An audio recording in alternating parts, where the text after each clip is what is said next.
Ladies and gentlemen, welcome to SpawnCast episode number... Evan, where are we? What number are we on? Putting me on the spot again. It's probably help. 38. 38. Episode 38. So we're getting there. Coming up to the 40 mark. Good to see everybody here. We're missing Max. He's actually doing family stuff.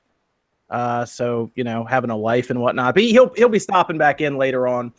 He says he'll get home a little early probably, and he'll stop by and say hi. So we'll do that. But I do have the regulars. We have Sean with us, RGT85. How you doing, Sean? Yo, doing good. Good. And then we have Evan, of course. Yep. Just Evan, gonna add in some family stuff. So did you? Oh yeah, I think that's how it's gonna start happening because that's what I was doing. I was like 2 hours away in like Maryland somewhere, doing that. So we're gonna see a lot of that I think now. But of course we have our guest tonight, Austin John Plays. What do you want us to call you? Do you want us to be Austin or John or what do you want? My first name is Austin John, but everyone just calls me Austin. So Austin okay. Works. We'll go with Austin. How are you doing, man? Actually, I would prefer Mr. John Plays the first hyphen the great. Yeah, that's not a junior or no? No, first of the house, John. How are you doing tonight, man? I'm good, just hanging out. It's a beautiful Saturday night. I don't get a lot of these off, so John, you actually reached out to me. Well, full disclosure here, John reached out to me like 2 months ago. I was like, hey, you want to be on it? And I was like, yes. How's December 23rd? He was like, all right. Do you have like a job and everything outside of YouTube, or are you mostly just a YouTube? I'm a DJ. Oh, I've been on New York City radio for about 7 years. I was on Music Choice Television alongside Steve Aoki, Paul Oakenfold, Benny Benassi. Did a bunch of work with them. I did a bunch of studio production, audio engineering, and I also do some weddings too. Wow. Okay. Well, all right. Geez, I didn't know you did all that. You're on the radio and everything. Well, it was all like mix shows and stuff. Oh, cool. Very nice. Do you tell people you do YouTube when you do that, or you just mostly show up, do the job, and then get out of there? This is the first time that they're hearing about it. Oh wow. Really? Oh wow. Well, I don't tell the radio the YouTube, and I don't tell the YouTube the radio. Oh, Pokey Blast 97, he's in the chat. What's good? Do you kind of keep that separated? Yeah. Oh, well, I mean, I guess that makes sense. There's a lot of people who are on YouTube who don't like to talk about it like in their regular lives. It's a lot of times it's weird when somebody asks you what you do and you're like, I do YouTube. It doesn't matter that much, just because like you understand algorithms, man. Like, first of all, is this family friendly stream? Yeah. Well, we try to, but Sean usually destroys that. Yeah, friendly-esque. It's gone in the first 5 minutes. So between YouTube and between DJ and radio life and between YouTube and video games, no one gives a shit. Like there's not a lot of crossover here. You understand how algorithms work. If you talk about video games, then one day you're like, I'm gonna bake a cake. No one's gonna watch a cake baking. No one's gonna watch it. Yeah, they generally jump on your channel for certain like niches or subjects or something. Whether it's you do a lot of like kind of guides, almost like video guides for games and everything. I noticed that because I saw you did the whole Zelda Breath of the Wild DLC like right away, pretty much. So if I needed to figure out how to get like the bike at the end, I can actually follow your videos and it'll get me there. Mm-hmm. Which I started by doing a bunch of Pokemon stuff, and then they started talking about the Switch. I identified the Switch as being the beginning of a gaming revolution. And then I started covering Breath of the Wild because, I heard it won Game of the Year recently. Heard a couple people played that. Is that game good? Should I play that game? Is that game good, Breath of the Wild? There's a guy named Zelda. He wears green and you play as him, except in this game he wears blue. See, I'm busy with that 10 out of 10 game PUBG, so I'll try to make some time. I'll try to make some time for Zelda. We'll see. But you came on the scene pretty early, like pretty recently, right? I mean, I think you showed up around the same time I showed up, but you like exploded in growth so fast. I know a thing or two about video production and editing and entertaining people from my other jobs, so it was just kind of like, boom, just bring it all together, and this worked. And yeah, actually, Philip actually told me about you. That's how I found out about you. I don't know if you. Yeah, Philip. Philip was actually on this podcast pretty regularly, but now he's over. He moved over to IGN. He's actually the Nintendo editor there. Oh, that Philip. Yes, that Philip. Yes, I don't know if Philly beats you, not just Philip. Oh no, just Philip. Philip told me about it. He was like, Philip is a dope cinematographer, dude. He's good. Yeah, his work, his transitions, his scenes, his camera quality. We've asked him about that stuff too, and he's just like, "Oh yeah, I just dropped some things," and he makes it sound so goddamn simple. Yeah, he makes it sound easy, and I'm like, dude, I'm like using the cutting tool and just closing my eyes and hoping in Adobe. And he's all about the LUTs. You guys know. Yeah, he's just doing some good stuff though, man. And it's almost shame because he told me, he's like, I'm going to IGN, I'm gonna do all this stuff, and then he's like, I write a lot of stuff and everything. That's cool, but I think he still has that urge to like do like video production as well. So I'm hoping they let him do some cool stuff there. But he does a good job on NBC. He gets to talk to some cool people. I miss him. So yeah, he's still stuff. I talk to him on Twitter now and then, but he called me, I think it was a week or two ago, and he was like, dude, he was talking to so many people, and he was like on the way to like a bar in San Francisco, and I'm like, he's with the in crowd now. He's in the industry, so he's making it big there. I gotta give him that. Yeah, good for him. So, he's doing business things. Yes, but so you are very much in tune with the, are you in tune with the Pokemon community and everything? I want to say like I'm 2% in tune with the Pokemon community, just because like apparently like PokeTubers is like this entire cult of people that you're supposed to know and you're supposed to watch what you say. Yes. The first time Philip told me about you, I studied up on the Pokemon community heavily. So usually I'll study a lot of stuff before I have people on here, and I looked into it and I was like, ooh. But then I started watching your stuff and I was like, I don't think he's actually like in that community like hard like that. Like I think he's pretty much on like the outskirts of it. I consider myself in no way, shape, or form a PokeTuber or a Zelda tuber or anything else. I'm a gamer, and then I pretty much just covered Nintendo stuff. If that wasn't obvious back there. Sure.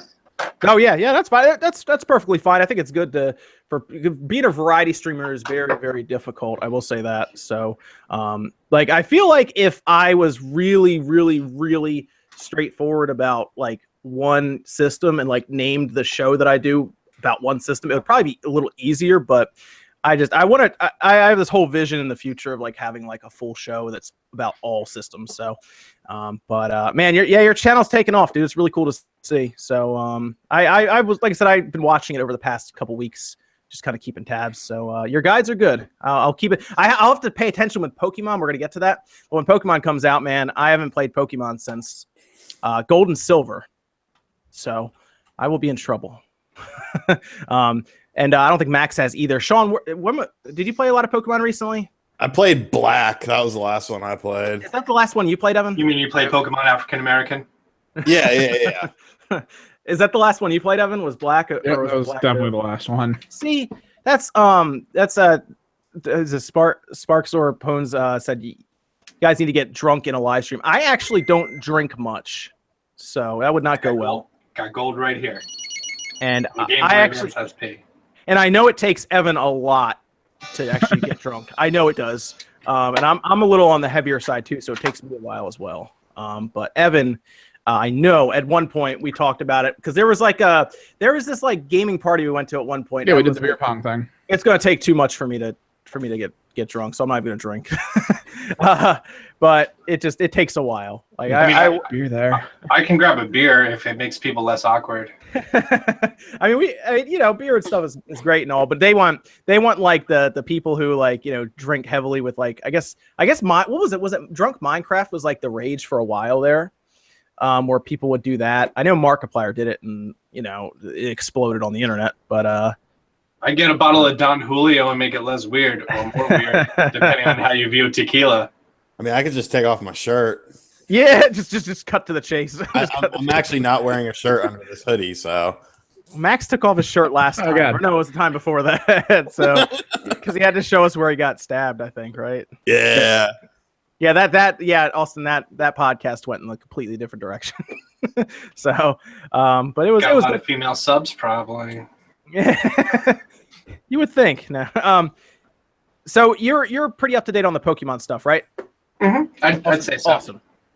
Awesome, very good. Now, did you just start doing a lot of the Pokemon stuff when you started the YouTube, or were you already really into it before then?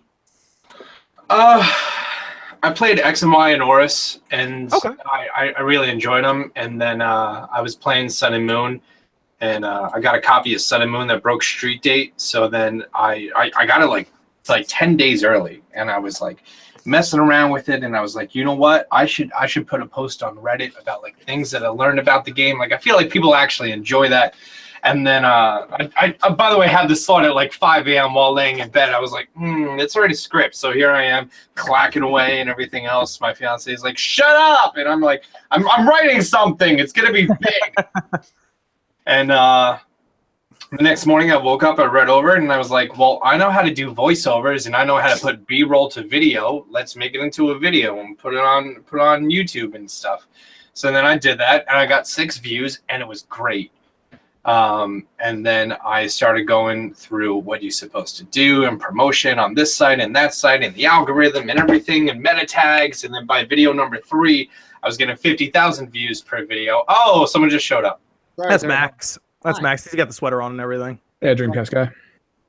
See, I believe it or not, I never told anyone this. I thought about doing Pokemon before I got on YouTube as like a YouTube channel. And then I remember there was an issue with the RAM with the Switch. People were freaking out. And I remember I went on camera and talked about that. And that was like the first real video I did. And that worked out. But man, I almost like, I look at the Pokemon stuff and I know it's very popular. So I almost think about that. I'm like, man, I should have done Pokemon. The thing about Pokemon is it's a hard thing to dabble in. It's something that people usually end up getting like involved in too much, and then like you're known for just doing that. That makes sense. You can go full Pokemon. You never go full Pokemon. You never go full. You become the Pokatuber, and next thing you know, you're doing shiny hunts and spending 48 hours looking for a single Pokemon. And I'm just like, I can't do that. I don't have the attention span for that. Max, how are you doing, man? Fantastic. Sorry, I'm a couple minutes late. I'm actually, as you can see, I'm actually at my brother's house right now. I didn't even manage to get home in time, so I'm over here. Oh, you're at your brother's house. Oh, dude, you don't have to. If you're like at family stuff, you don't have to jump in and like have people waiting around the house. I mean, I guess if you have time. No, we were at a family event and it started dying down. So he was like, "If you want to escape and do that podcast," and I was like, "Yeah, let's do that." So we ran over here. Oh, cool. Very good, man. Good to have you as usual. So, well, now that we have everyone here, fuck. Sorry. What's wrong? I knocked over a drink. Was it I'm back in turn of events. Dr. Pepper. Yeah. Just diet Dr. Pepper, man. Yeah, but I got a fresh one. So we've talked about Pokemon now, and the reason we're talking about that is because the Switch version of Pokemon seemed to have some interesting info, I guess, kind of come out. There was a Creatures Inc.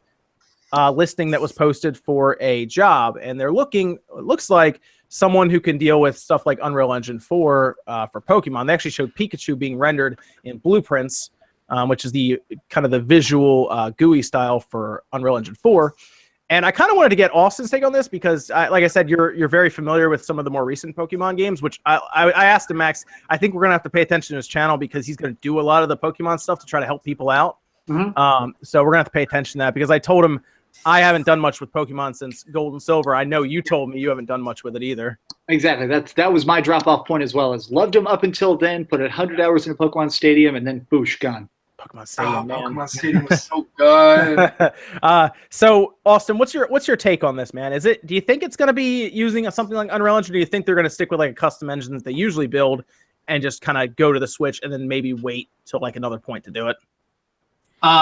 So I actually, well, first of all, I didn't get the topics about what we're going to talk about today until earlier today. But yesterday, as soon as this news came out, this was something I wanted to cover just because there's been lots of little pieces of information that have been coming out. And yesterday, I just kind of put a video together, kind of splicing it all together, making things make sense. So let's paint a picture here. And we're going to dive into the specific. But when you take it one step up, it makes a lot more sense that way. Mm-hmm. Nintendo was doing these things, the 3DSs, super well, dominating a handheld market. They're the only people out there who owns a Vita, not this guy. So the Wii U was a stepping stone for them to actually make the Switch. However, with the Wii U doing so horrible that no third-party developer was making it or anything else, Nintendo was like, all right, you know what? We got to make sure that we don't we don't continue sucking. We need to fix things.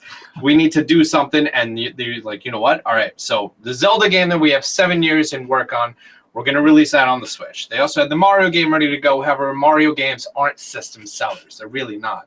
What was the last system seller Mario? Galaxy? Sunshine? You say Galaxy. I mean, even Mario U on the Wii U, I think, sold over 5 million copies. Yeah, but like, you don't buy no one's buying it for that. Play a revamped Super Mario Bros. Or sorry, Mario Bros. Yeah, no. So then I feel like Ultra Sun and Moon, which as it is now, was originally a concept of, instead of doing a direct path linear of the two games, they would do a third one that tied these two, and then release that on the Switch with maybe 18, 24 months of development. I really doubt that they'd be able to knock it out in 12, but hey, who knows how long they've been working on stuff. Yeah, because we heard about Pokemon Stars, and I guess they backtracked and said that it seemed like they were going to release that as like an upscaled version, but they decided to wait since it was doing well enough and move on. Mm-hmm. Yeah. Okay. John, you already know there's 1080 textures everywhere. Almost everything got 1080 textures except for the text. Yeah. Which, how easy is it to swap text out? No problem. It's pretty easy. Things like Xenoblade use 1080p text even if it drops down to 368p in handheld mode. Yeah. I didn't play the game, but I'm going to assume it doesn't look good. It doesn't look very good in handheld mode. No, that's part of the review I'm finishing up is that. So, yeah, my cam is kind of laggy. I'm trying something new, and it's not working out. So. Go on. My voice, you should still be able to hear me okay. So go on, Austin. Sorry. Yeah. So with that, they now have this project, and they have all the textures ready, and it seems like, and you actually just covered this in a video that you posted, 12 hours ago. If you have all of the main elements of everything, it's not too difficult for a third-party company like Creatures Inc. I call them third-party. You know that they're actually involved in what actual Pokemon games they are. Would be. I guess they'd be considered like second-party. Yeah. Yeah. Well, they're right. They've generally held the torch for being in charge of the actual sprites themselves. Sure. Like that's kind of what they're known for, to that of my understanding. So they take all the models and then put them in Unreal Engine 4. And Unreal Engine 4 is a very, very, very versatile thing. It doesn't need to look like, the Legend of Zelda mock-ups on Unreal Engine. I'm sure we've all seen those videos. It doesn't need to look like the mocked-up video of the Salazzle and the Incineroar fighting. It can be just an engine that they're running on to make everything look good with effects and stuff. So other than using their as an example, for a Code Vein uses Unreal Engine 4 and Dragon Ball FighterZ uses Unreal Engine 4. I haven't played those.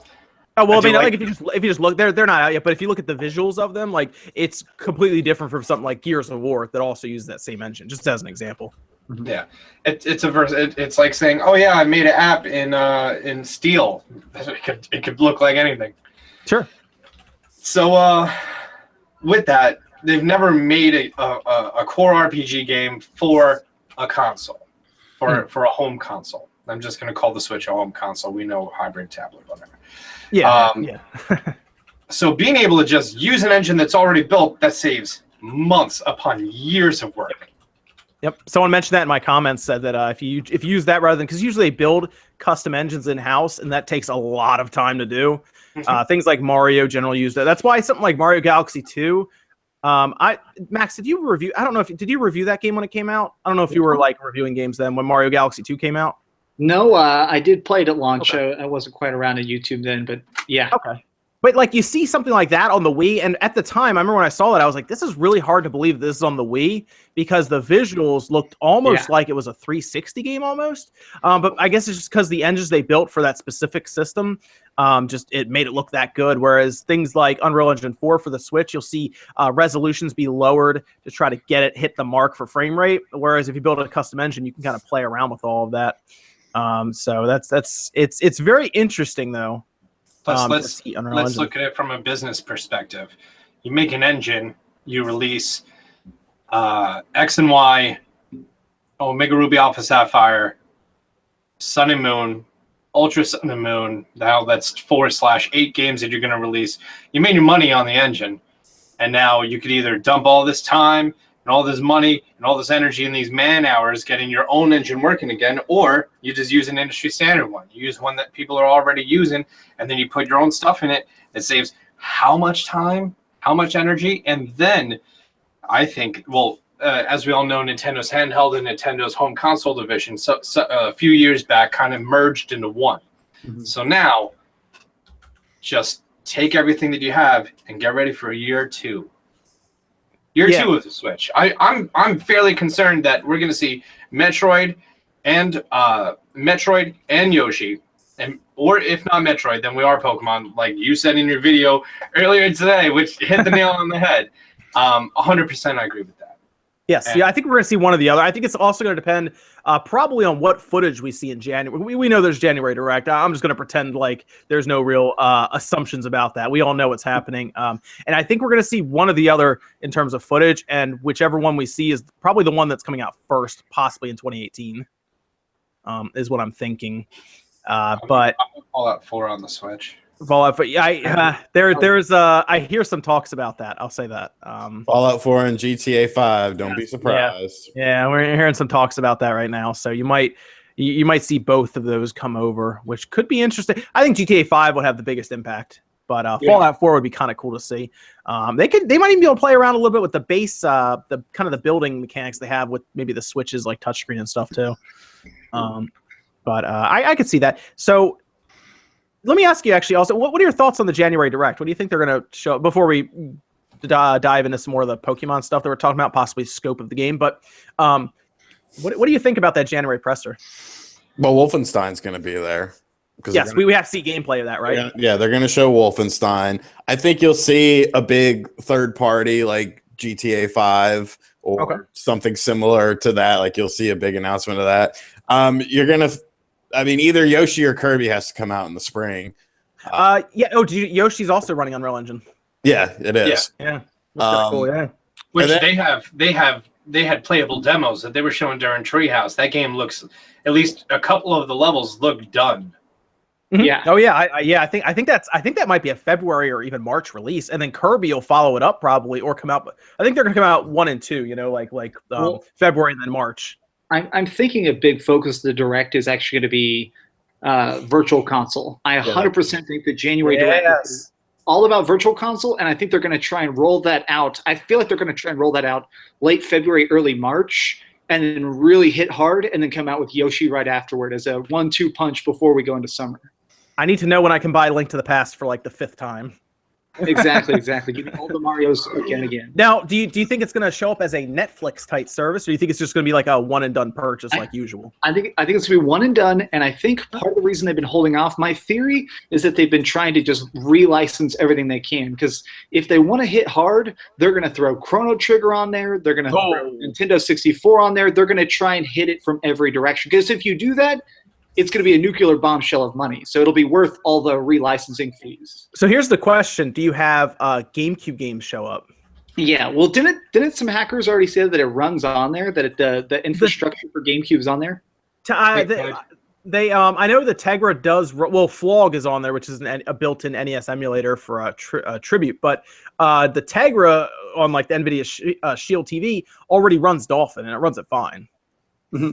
So yeah, and obviously Nintendo's engineers are much better at developing emulators, as we see. I mean, we saw the Wii play N64 games, and it really shouldn't have been able to play it as well as it did. But because they're so good at developing, because they know the hardware so well. I mean, I'm sure some of those guys have been in there for like 20 years now. Yeah, and that's why I think they're going to, because there's so many people who've been clamoring, especially for GameCube. That's one thing we've seen so much talk of, is people being like, look, I'm willing to buy Wind Waker again. Like, just give me a way to buy Wind Waker on Switch. I see so many people saying that. It's like, we want Switch to become the universal console. So I'm hopefully Nintendo's listening. Dude, that would be. Can you imagine playing GameCube games on the go? Like, even if they get some of the crazy ones, like they get Killer 7, or Paper Mario 1,000 Year Door. Oh, Paper Mario would be awesome on the go. Paper Mario 1,000 Year Door. That game was. All the weird cell shaded stuff. Bring 13 back. Ooh. Dude, what if they add like online play to the game? Man, we're like making this whole thing here, and they're probably not even going to put GameCube games. I know, right? I don't think out. it's going to be. I don't think it's. I think you're partially right, Max. I think there will be one and done, but I think there will be a streaming side of it as well. Oh yeah, I would agree with that. You're probably right. I just can't. I'm afraid to guess on that side. I think it's going to be rolled into the Nintendo Plus. I think whenever they're finally going to be talking about the online, that's when they're going to finally be like, and also you can rent any 5 games off Virtual Console at a time or something. Well, I mean, because they did say that there's going to be the NES games and SNES games for free with some sort of online multiplayer, and that they're going to cycle out, from what I understood. So that would sort of lend itself to think that there is going to be at least some sort of subscription aspect to it. I mean, fuck, there's enough games. There's enough library of games where they can do it one and done, or they can do it either way. And I mean, everyone wins if they do it both ways. So it could just end up being like what PlayStation Store does, of like, we're going to give you random free games that you keep forever, but also you get a discount across the entire store. And if you don't want to do either of those, every game is also for sale at any time. There you go. See, that's what it comes down to, really. Is it? I think it is, because then they're approaching the games as a service. I mean, Nintendo has a library that could easily command $15 a month from any one person at the time, and then you build up, this massive consumer base of 1 million accounts, 2 million accounts, and all of a sudden you're guaranteed $30 million every single month. Bro, you give me access to every single N64, GameCube, SNES, and NES game, I'll pay $40 a month for that. Yeah, I think a lot of people would be. You could even have tiers. Like, you get $10 a month, you could pick any one system, and you have access to the entire library. So it's like, if you want 4 systems, it's $40. Smash also, I learned that when I'm small, my face is covered by a watermark. Oh, yeah. I see that. You drew like the short straw, man. You're on the right.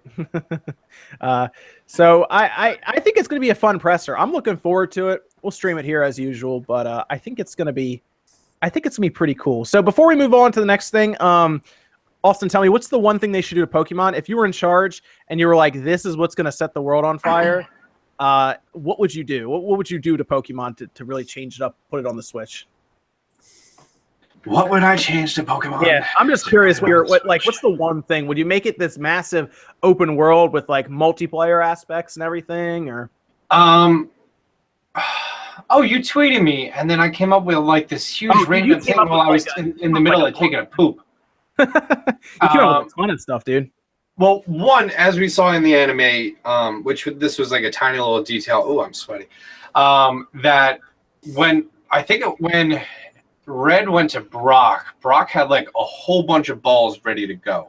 And then he grabbed his 2 balls because he didn't have any badges. So you can, in theory, take a region, tell you what, think of the Breath of the Wild map. Mm-hmm. Think of all the different regions in there. Each of those regions has their own shrine. I mean, their own gym leader. And that gym leader, depending on how many badges you have, has a certain amount of Pokeballs or a certain level of Pokemon that evolve as per caps and everything else like that. The wild Pokemon in the area, as you begin to go in the area, the more common ones you're going to have, like, say, for example, you're at 0 badges, wild Pokemon, going to be between level 2 and level 5.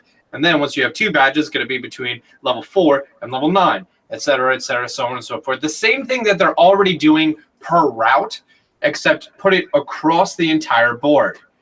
And doing that, it makes the game open world. You can, now that they're on the Switch, they can make the game bigger than, what's the current size of a game? Like 3.8 gigabytes.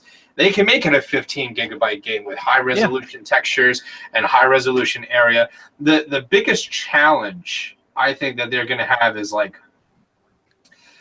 I don't know, maybe it's just weird for me right now to think of the trainer in like a behind the camera, control the camera access. Oh, okay. I see what you're saying. Like in the camera set, you mean like how it would look when you're running around, kind of thing? Yeah. Would they make it look like Link running around? That doesn't need to be, because he's not actually doing any actions. Are you going to encounter wild Pokemon? So what, are you going to switch from how Final Fantasy VII was to rush into a battle, or are you going to just run up on something in the wild? And then I don't think they'd be doing that because you need to create the battle environment. The battle. Oh, you haven't played Xenoblade, right? I've seen some gameplay of it. Okay, you do have the enemies running around, and then if you become like in proximity with it and they see you and you pull aggro, the whole thing will start, and then everything around you can still take place. So you can have more enemies run into battle, and it doesn't really section anything off. You just fight them. But I see what you're saying, because if it's like you're fighting one wild Pokemon, you don't want like 4 more to just show up and start fighting you too. Yeah, they could have it like Chrono Trigger, where there's like an aggro range, and if you hit one enemy, everything within 3 feet also gets pulled, so you end up either being in a solo fight or a team fight. So it still stays in the natural environment. You're not switching to a battle screen, and it just stays pokey focused. Are you guys familiar with the Final Fantasy franchise? Yeah, being every version. Ask Max. Ask him. Okay. So think about 7, 8, 9. You don't see the enemies out in the wild except for the events, and then you just get random enemies that show up as per area, as opposed to Final Fantasy X, where you're gonna see the enemy in the area, and then you switch to a battle screen based on the enemy that you saw in the real world, as opposed to Final Fantasy 12, where they went to the live action system, where you run up on enemy. That's the enemy that you're fighting in the same map. However, like what we're doing right now with the SOS mechanics is whenever you encounter a Pokemon, it has a chance to call for help with another Pokemon of the same species or whatever it was decided. And that's how people are currently hunting for shinies and hidden abilities. Because the difficult thing about Pokemon is there are so many things, so many tiny little minute details that they need to carry into a new game. And the SOS mechanic was a great way to knock out like 7 or 8 of those things at once. Shiny encounters, hidden abilities, IVs, and they need to keep that going forward. So if we were to make it think about any sort of Final Fantasy reference, I'd say more of a 10 or a 7. However, also including that some routes have like a 1 to 5% of a single Pokemon showing up. They're probably going to be going more like the 7 idea as opposed to the 10, because then what? You need to leave an area, come back, and there's a chance it might be there. How annoying is that? Yeah, that's gotta be the hardest thing right now, is to figure out what they're gonna make this game look like when it's all ready, or even just to show us once, because as soon as they show it, that's what they're doing. So it's gonna be. I hope we see it in January. I honestly, it sounds weird. I think I'd rather see, with all this build up and all this interest, I think I'd rather see Pokemon first before I see Metroid. Because I kind of know what we're getting with Metroid. I think I do anyway. So I think I'd like to see that. Yeah. But you guys want to move on now to the Sega partnership? Because I know Max is like foaming at the mouth. So is Sean. Yeah. Sean almost like had like a heart attack on camera. So about this. Okay. So Austin, did you see the Sega partnership took place between Sega and Retrobit? Nope. Okay, Sega and Retrobit signed a licensing deal, so actual controllers and accessories and maybe even a Sega Dreamcast or a Sega Saturn Classic could happen, but they will be making licensed accessories now. So not like knockoff ones, they'll actually be kind of collaborating with Sega to make good, like, quality controllers for older retro systems. So like not Mad Cats? Yeah. Right. Yeah, right. Yeah, they're actually going to put the Sega logo on it. It's going to be quality controlled by Sega and everything before it goes out into the wild. Also, John, you need to go into your live stream settings, and YouTube has this new great filter that it makes it so that bad words don't show up. You got to activate that someday. Does it really? Yep, sure does. Oh, are people in the chat yelling about things? It's just bad words. Yeah, just dropping some racial expletives. Yeah, a bunch of them. Where's that? Oh, there they are. There they are. On the topic, though, somebody's already saying this in chat. Number one, what I'm hoping for most is I just want a Dreamcast with an HDMI. Like, I'm okay with Dreamcast Mini would be cool, all the other stuff, but man, I just want a Dreamcast with an HDMI and a cable modem port, and I will pay $200 for that. Oh, so you can play Sonic Adventure and Crazy Taxi? I already play them a bunch, but I want to be able to play them. In order to do it now, you have to get a converter box. It's like an HDMI mod, or you get an HDMI converter box. I want that built into my system. Max owns every Dreamcast game ever made right now. Oh, all 12? How many are there, Max? 268 in America. Holy shit in a hat. 268 in America. How many? Hang wait, on, what? I'm gonna look this up, and I'm actually gonna sort it by sales of the game. So I'm gonna look at stuff. You keep talking about. Was Shenmue the best-selling game on there, Max? No. I mean, No. Sonic Adventure was by a big chunk, I think. Okay. See, I know Shenmue just Well, needed to sell a crazy amount to become like It break did, even, and right? Yeah. so I haven't been able to find. There's a disc, and I think you can only get it in Japan, but it's called What Shinmu. They even came out with a disc to try and explain what Shinmu is to people. Where you actually play through this little demo that ended with the president of Sega actually like looking at the game and being like, "Oh, how about that?"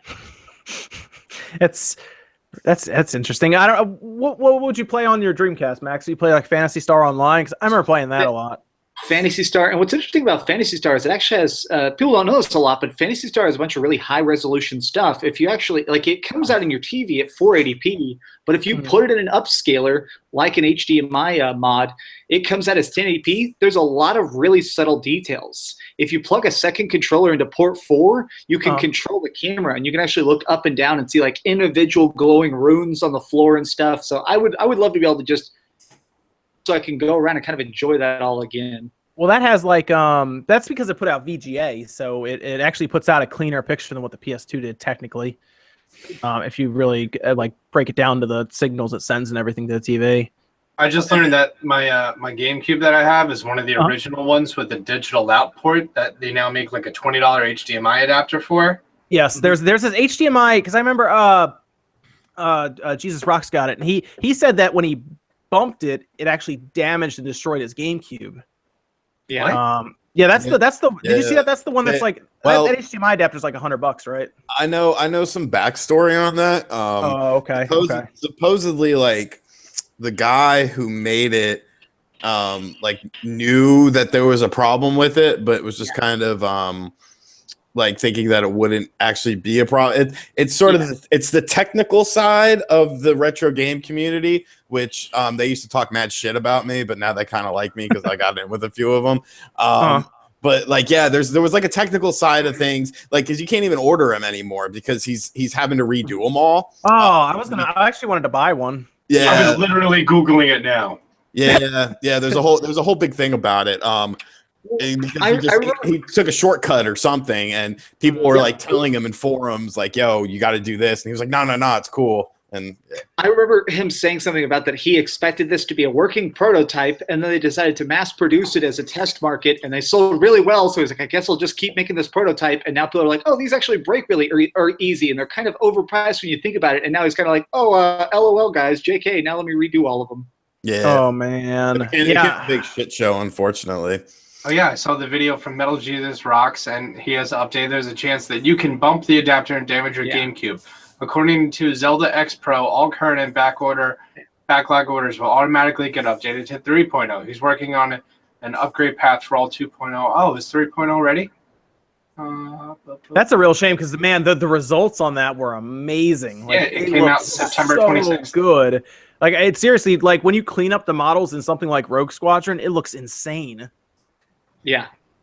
Like it's crazy how good that looks. Like they could definitely, because we heard Factor 5 talk about wanting to bring another Rogue Squadron game to the Switch. If they clean those visuals up, put on the Switch at 60 frames per second, that would sell so many. I would buy another Rogue Squadron game on the Switch. Yeah, they started shipping the new ones that were finally approved on September 26th are now shipping as of November 8th. Yeah, I need to get one of those. I wonder how far behind he is. Like how far back he is. Probably very far behind. But yes, back on track, folks.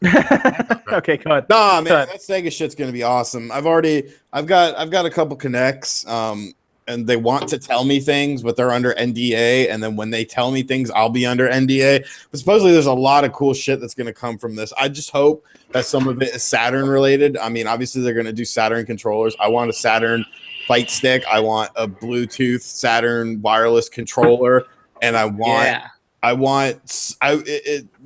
thing about Saturn is like it would be awesome to have a Saturn Mini, but Saturn emulation is such shit still. Like it's still not perfect. That's because at one point they were using the sound chip to like render parts in the backdrop. Yeah, dude, there's like 4 graphics processors in that. Yeah. Dude, I was gonna do a video on it, and I was like looking at the technical aspects, and I was like, what did they build here? This thing is out of control internally. Yeah, man, it was crazy. But yeah, like I think it's very exciting, the possibilities that could come from it. Because I mean, Retrobit makes good shit. Like I've done a lot of their stuff on the channel. The Generations wasn't all that great, but the last plug and play, the Super Retrocade, that was really good actually. I've always liked their controllers and stuff, so I'm excited.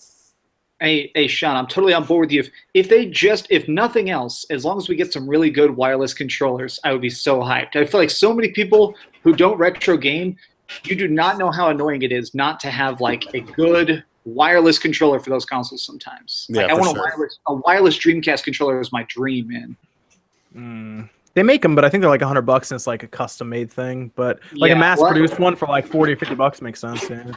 Yeah. Austin, you not a big Sega fan? Sega Genesis was my first system. Okay. And then I never got the Saturn or the Dreamcast or. I don't really blame you for that. Honestly, the Saturn got just overtaken completely by its competitors. So I really fools. Yeah. Plus, I'm 29, and I know that the Sega definitely went after like an older market. Also, like I grew up as like in a very not good family. So like we didn't have money for video games, and then my mom met my late stepdad, and he was the bestest dude ever. He bought me N64, and that's when my love of games actually kicked up really. So okay, so you kind of missed out on that. What you jumped from the Genesis to what? What was the system you jumped to after Genesis to 64. 64. Okay, well 64 is good. I can't. Did you get a PS1 at least? I bought a PS1 later, and like the only games. Well, I played Final Fantasy VII at my friend's house, and I was like, I have to have this. You can't. Yeah, that's the thing. That kind of did it for a lot of people. That, and I think it was that one, and then Metal Gear Solid and Tony Hawk. Believe it or not, Tony Hawk Pro Skater 2. Tony Hawk Pro Skater 2, absolutely. I needed it. Yeah, that and the first one, man. I was like, I need this PS1. It came out on the 64 later. I remember that, but it didn't have the bail videos where people were falling and hurting themselves. And I needed the PS1. Didn't it also have a Spider-Man, Darth Maul, Carrera? It had the Surfer dude.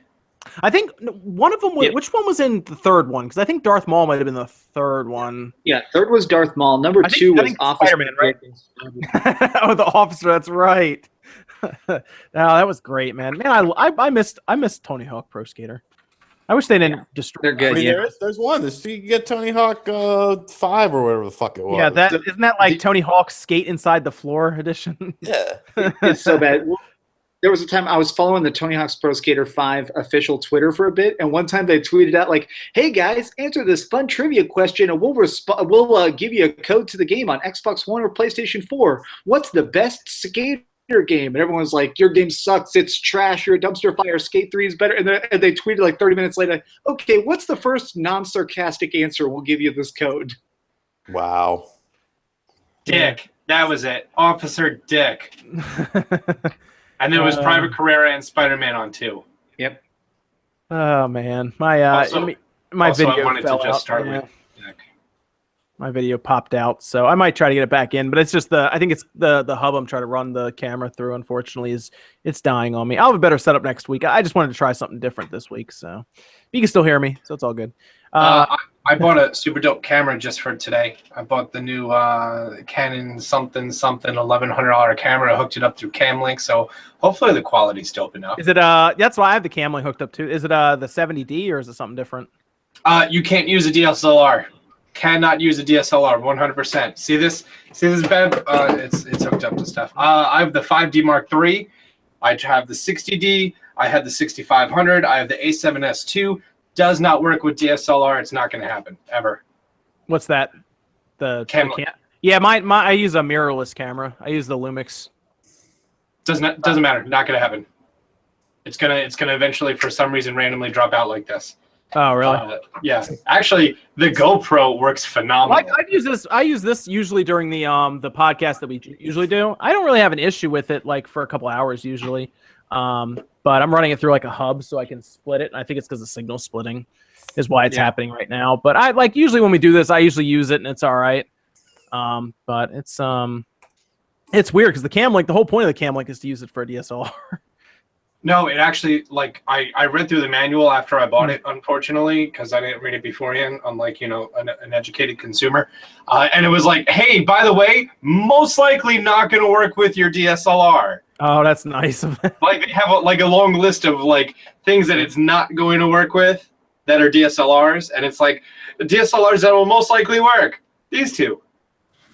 So, okay. Let's jump over to Zelda because it is now complete. Max, I even saw you tweet this out when you talked about Anuma talking to, I believe it was Famitsu, saying that we're done, Zelda's done, we're moving on because there is apparently a new Zelda game now in the works, as we'd expect, because the Breath of the Wild took quite a while to finish. You'd expect them have already started at this point. But really the question is, could they squeeze more money out of it? Could they Final Fantasy 15 this thing and keep going? Or should they just move on and just leave it how it is? Because it's 10 out of 10 for a lot of people. It won Game of the Year. I guess they're just like, hey, we did it. Let's move on to the next project. And then I'll ask you guys, do you think we're just getting another Zelda game in 4 years or so, like you would expect for something like that? Or do you think they'll release a maybe something in between, whether it's a top-down Zelda game or even a remaster of an older one? Open floor? Yeah. Whoever wants to jump in. I would be very excited if they did this again. Like a year after Breath of the Wild, use the exact same engine, put a brand new story, same characters and sprites. Majora's Mask the hell out of that. Yeah, you would do. Okay, Majora's Mask would be cool.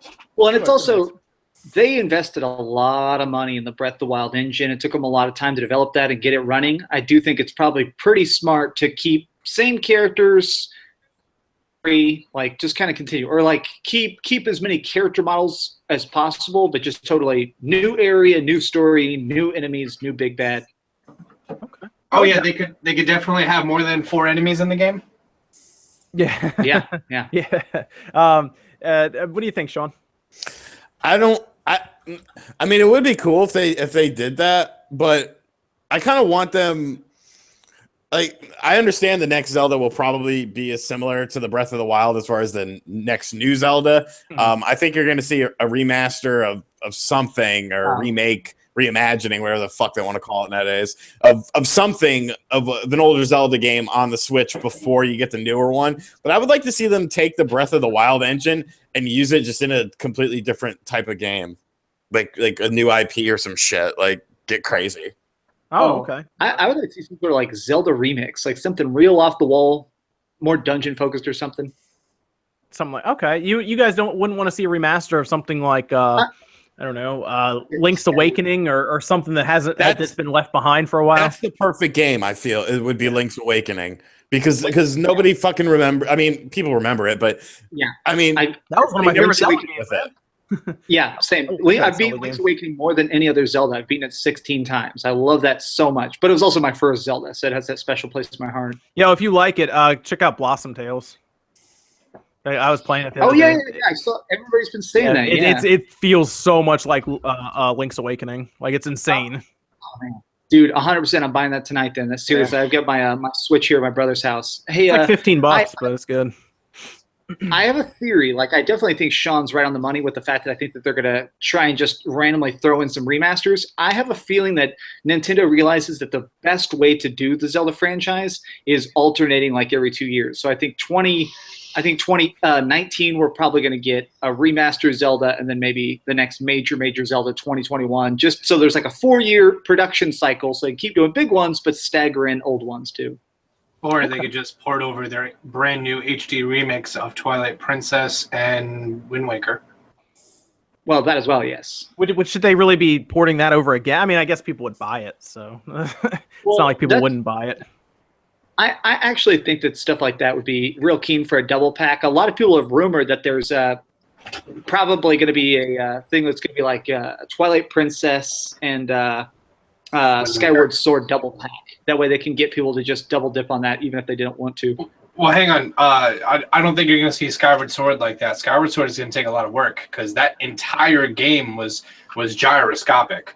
Like, they need to figure out a way that, like, you need to have the separated Joy-Cons, and that's the only way that's going to work. And Nintendo's very hey, Super Mario Odyssey, we recommend using 2 Joy-Cons, but you can do whatever you want. But we recommend using 2 Joy-Cons, but you do whatever you want.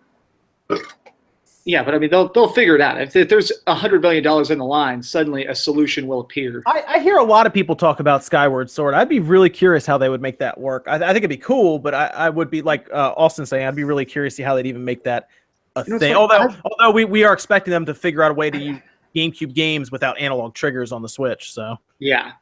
Well, my thing is, I beat Skyward Sword. I don't remember the motion controls at all. Like, that's not a part of the experience to me. Like, that was just a modus operandi to engage with it. So if they removed it and just made it button presses, I really don't think we're going to lose anything. I don't remember any of the puzzles needing it. From my memory, I don't remember like a tilt puzzle or whatever. You don't remember it because of how organic it was. Like, you were used to having your Wiimote and the nunchuck, and like it was how you did the controller and everything else. And yeah, were there any things? You know what? And now that I'm actually rethinking it, Max, I don't think there's any real things that they would have trouble moving over to just having the Pro controller and shaking it and everything else. Because like now, when you go to aim in Breath of the Wild, you're using your stick and then you're using the controller for that fine tuning. It's so sweet. I don't know. I'm curious. If it exists, I'm eager to play it just to see what the heck it turns into. At the same time, I just want to pull up Mario Kart 8 on the Wii U sold 7.62 mil, and then 8 Deluxe sold 3.78 mil on the Switch. So yeah, the time that they spent putting money into remastering Twilight Princess and Wind Waker, I could definitely say that. Oh, Mario Kart 8 on the Switch is going to easily sell over 10 million. I'll tell you that now. It will get there. Yeah. But everyone who buys a Switch seems to buy Mario Kart when they buy the Switch. If you look in Japan, it's always in like the top 10 constantly, usually the top 5, along with Splatoon. Splatoon's going to also be a game that crosses 10 million. Believe it or not, it will. Splatoon has it. Isn't there like a huge like esports thing for Splatoon? In Japan. It's just very popular in Japan. I think it's sold something like 1.5 million already in Japan. And then of course in the US it sells generally about the same. In other parts it sells generally about half outside of there. So I think based on Nintendo stuff, it'll probably cross 5 million to 6 million probably halfway through next year already. Splatoon 2, as of November 4th, has sold 2.7 million worldwide. In North America was 0.7. In Japan was exactly double that at 1.4. Yep, and that's all before a holiday season. So yeah, like last week we'll get to it, but the Switch sold 260,000 units in a week. Yo, I mean, why is no one talking about the number? The fact that the Switch was the most sold electronic Black Friday weekend. Because the MPDs came out and it got run over by the PS4 and the Xbox One, just because of the. I mean, again, it was $150 for a PS4 basically. I mean, how do you beat that? I mean, it's so cheap. But really, the Switch did well because it wasn't cut down in price, and I think everyone did at least 1 million units. Like I think the PS4 did like 1.6 million, and the Xbox One I think did like 1.4. So it's It was good over. Everyone did well. Everyone made a lot of money. So yeah, everyone made a lot of money. It's hard to compete with a GameStop selling a $200 PS4 and then giving you a $50 gift card for buying it. Yeah, well, there were so many videos of literally them opening the gates on Black Friday, and there was literally a pile like of 200 PS4s and 200 Xbox Ones and then Xbox One X's and PS4 Pros, and it's just people just marching, picking up the console of choice, and going straight to the register. Those things, that discount goes a long way on Black Friday. Yeah, I mean it's going to, but I think it was just good for everybody. Like everything sold well. It's just the reason you saw those analytics for Adobe is they went with what they could with the internet. So a lot of people were searching for the Switch, but brick and mortar stores, they can't track that. That's why you saw that pop up, but they still didn't win November. But December is going to be more interesting anyway because everything's full price pretty much. So that'll be a little more interesting to see. And the Xbox actually made the most money, strangely. So there you go. So okay, well I gotta ask you guys this because this is something I think everybody. I don't know, Austin. I'm not really sure where you fall on this one. Have you played PUBG before? Nope. Okay. The last first-person shooter I played was Perfect Dark. Wow. Okay. Wow. Interesting. So you haven't played any of like the newer ones? Nothing, huh? I did play the Destiny 2 skin for GoldenEye. That was pretty fun. What about like Not Destiny 2, the you know what I mean. It's Perfect Dark? You didn't play any of the Metroid Primes? I never played a Metroid game. Oh no, really? Wow, okay. Metroid was just never something that grabbed me. Okay. Oh no, okay. I'm more of like Can we vote somebody off the podcast? Is it possible to vote somebody off the podcast? Wait, wow, you have the dude, you got meanwhile, everyone here is like, oh, the last Pokemon's game I played was Pokemon's Gold. to be fair, I did play some of Alpha Sapphire. But not a lot. No, okay. I get what you're saying there, yeah. Here's my problem with Pokemon. I'll tell you now. I have a really hard, especially now, I have a hard time going back to that 3DS after seeing the Switch screen. I have a really hard time with it. I know it works for a lot of people, but man, that 240p is really kicking in after I look at the Switch screen, which when everything is straight across the board in terms of resolution, the Switch screen is a good looking screen. So it's tough, you know. I'm really excited for Pokemon on the Switch because I actually want to get back into it, and I think I'll have a better time on the Switch. You think that's rough? Try looking at the Wii U screen after the Switch screen. Oh, I don't know. I didn't want to look at it. I don't even want to look at it. I don't really have a reason to go back to it now, though. I'm trying to think. I guess Smash Brothers. I guess, but even then, I can really hold off on that. I mean, honestly, the other screen that you want to look into and kind of. Do you have a PlayStation VR? I don't have any VR yet. I haven't dove into that. Also, every VR that I've tried has given me horrible motion sickness. Okay, yeah. So the PlayStation VR sits at half. I think it's like 960 by. Yeah, it should be 960 by 1080. So it's very blurry looking when I use it, and I think it kind of reminds me of the Wii U screen or the 3DS screen when I'm looking through it. But it's functioning at 90 FPS, right? 120. Oh, there you go. Yeah, the booster box kicks it up to 120, which is kind of cool. I heard as long as it hits 90, that can help avoid motion sickness. Which, honestly, I was thinking about picking it up with Fallout VR. Mm-hmm. Yeah, I haven't tried that. I'm waiting for Wipeout because I want to make sure I throw up in the basement. Now, Wipeout is going to be absolutely insane. But I played Gran Turismo because they had the bundle for Gran Turismo, and it was $200 with the headset, camera, and Gran Turismo and everything. So I decided to get that because it was cheap enough. And Gran Turismo is okay; it looks cool, but dude, it's like you have like one course and you can only race against one vehicle. That's it. It's jarring when it starts up. You're like, whoa, I'm actually in a car, which is kind of cool. That's the biggest problem to me is that every VR experience has to be slimmed down so much. Yes, it does, yeah. And that's too big of a jump for me. Well, there's just not like there's no game I'm like, oh, I mean, I guess Star Trek Bridge Crew maybe, but that just became like you don't need the VR anymore for it. So I get it. And now they're like, oh, now you don't need the VR, and it's like, oh man, come on. But I don't know. They did they put the demo out for The Last Guardian, and that was actually kind of cool, but it was about 20 minutes, and that was about it. So I don't know. I'm hoping I hear Farpoint's good. Mm-hmm. But that's I don't know. I mean, I guess Austin, if you're gonna get one of them, I guess start with the PlayStation VR because it's easy and like it's 120 hertz, so it might actually help you with your motion sickness. I just downloaded the Vive compatibility test, and it says that I'm compatible. And if I wanted the Fallout VR, I can for $600. Oh, for Vive, yeah. Well, what do you have in? I mean, if your computer has like a 1080 or something in it, you're fine.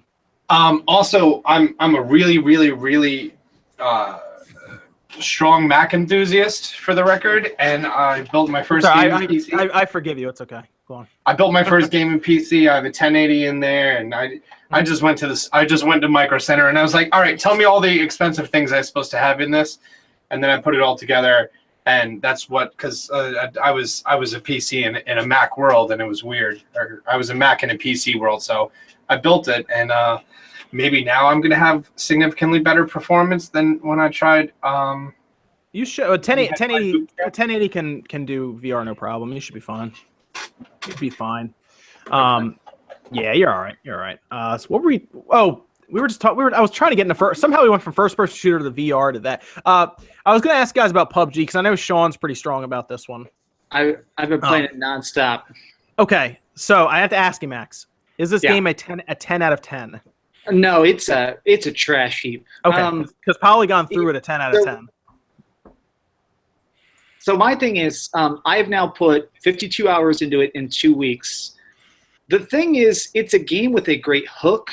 The randomness of it, the controls are sharp. The game itself hardly runs. Like, imagine playing a racing game where there's a 10% chance that one of your tires is going to fall off every lap. It's hard to say that that's a good game. It is very incomplete in every sense of the word. It's fun, but a 10 out of 10 is crazy talk. Well, let me ask you, the reason they rated it is because it's actually out now. It's no longer early access.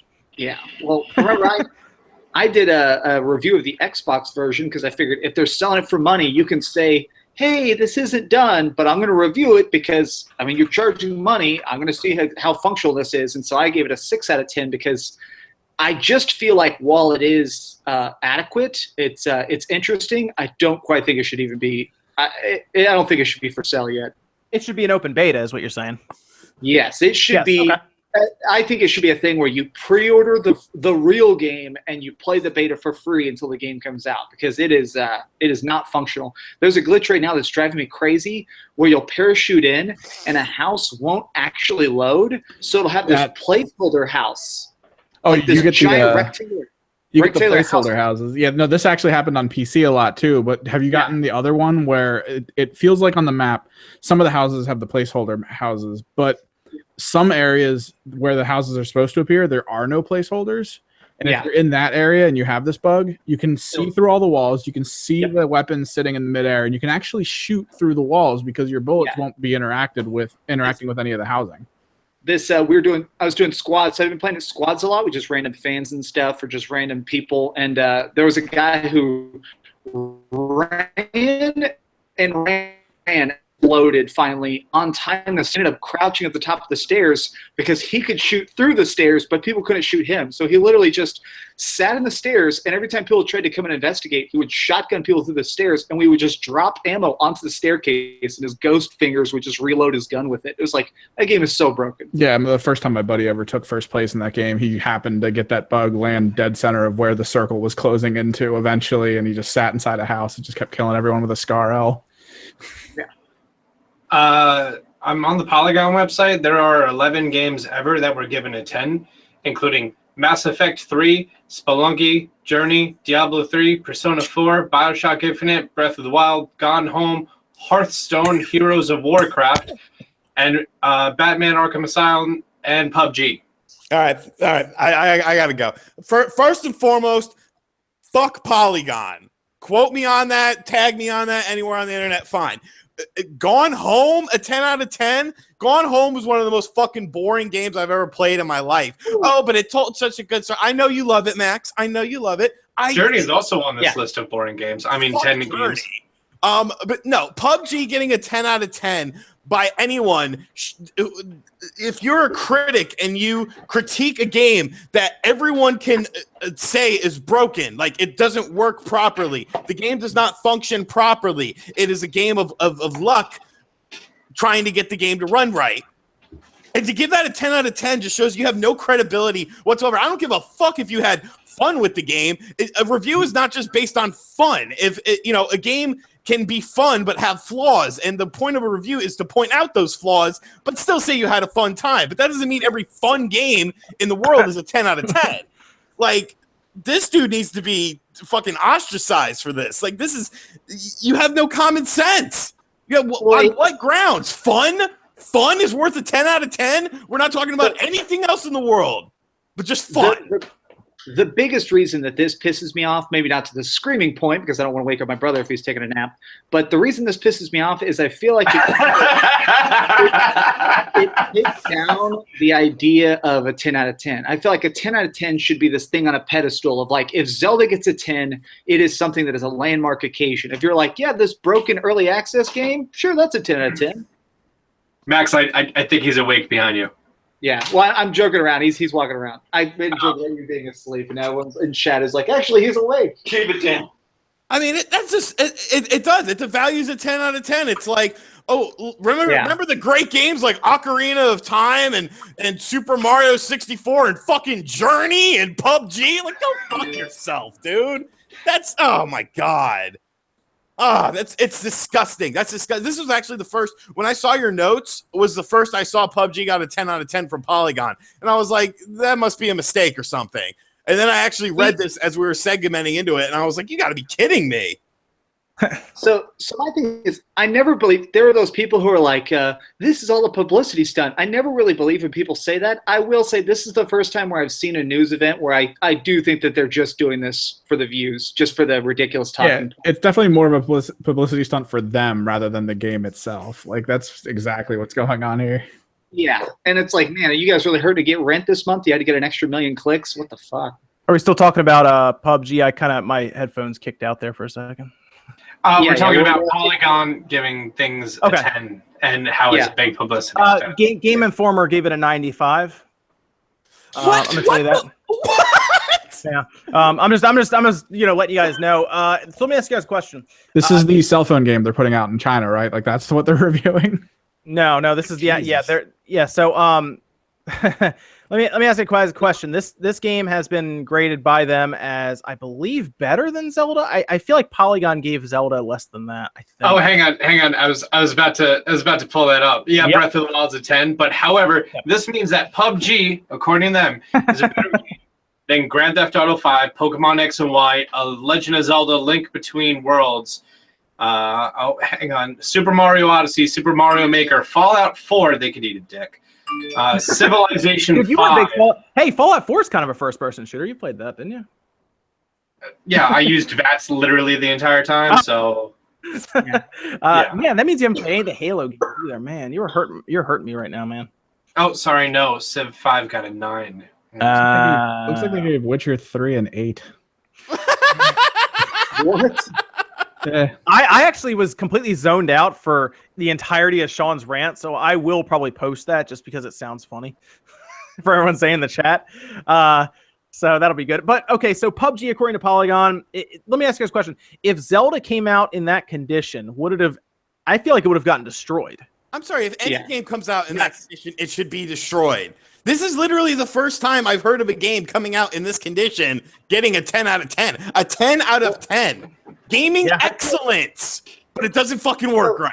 Yep. So some people in chat right now, some people in chat are saying, I don't listen to reviews, I don't read reviews. Okay, that's fine for y'all, but I do want to say reviews are a lot of times important for critical feedback to studios. And I feel like such a great example of this is Fortnite earlier this year, in my opinion, came out broken. It was very pay to win. It had a stupid system where your guns degraded. And they actually took all the really negative reviews very, very seriously. They completely remade that game, and now Fortnite is a serious 8.5 out of 10 game. It is dramatically overhauled because they realized, okay, step back. We have time to fix this. Let's do what has to be done. I hear it's better than PUBG from a lot of people now.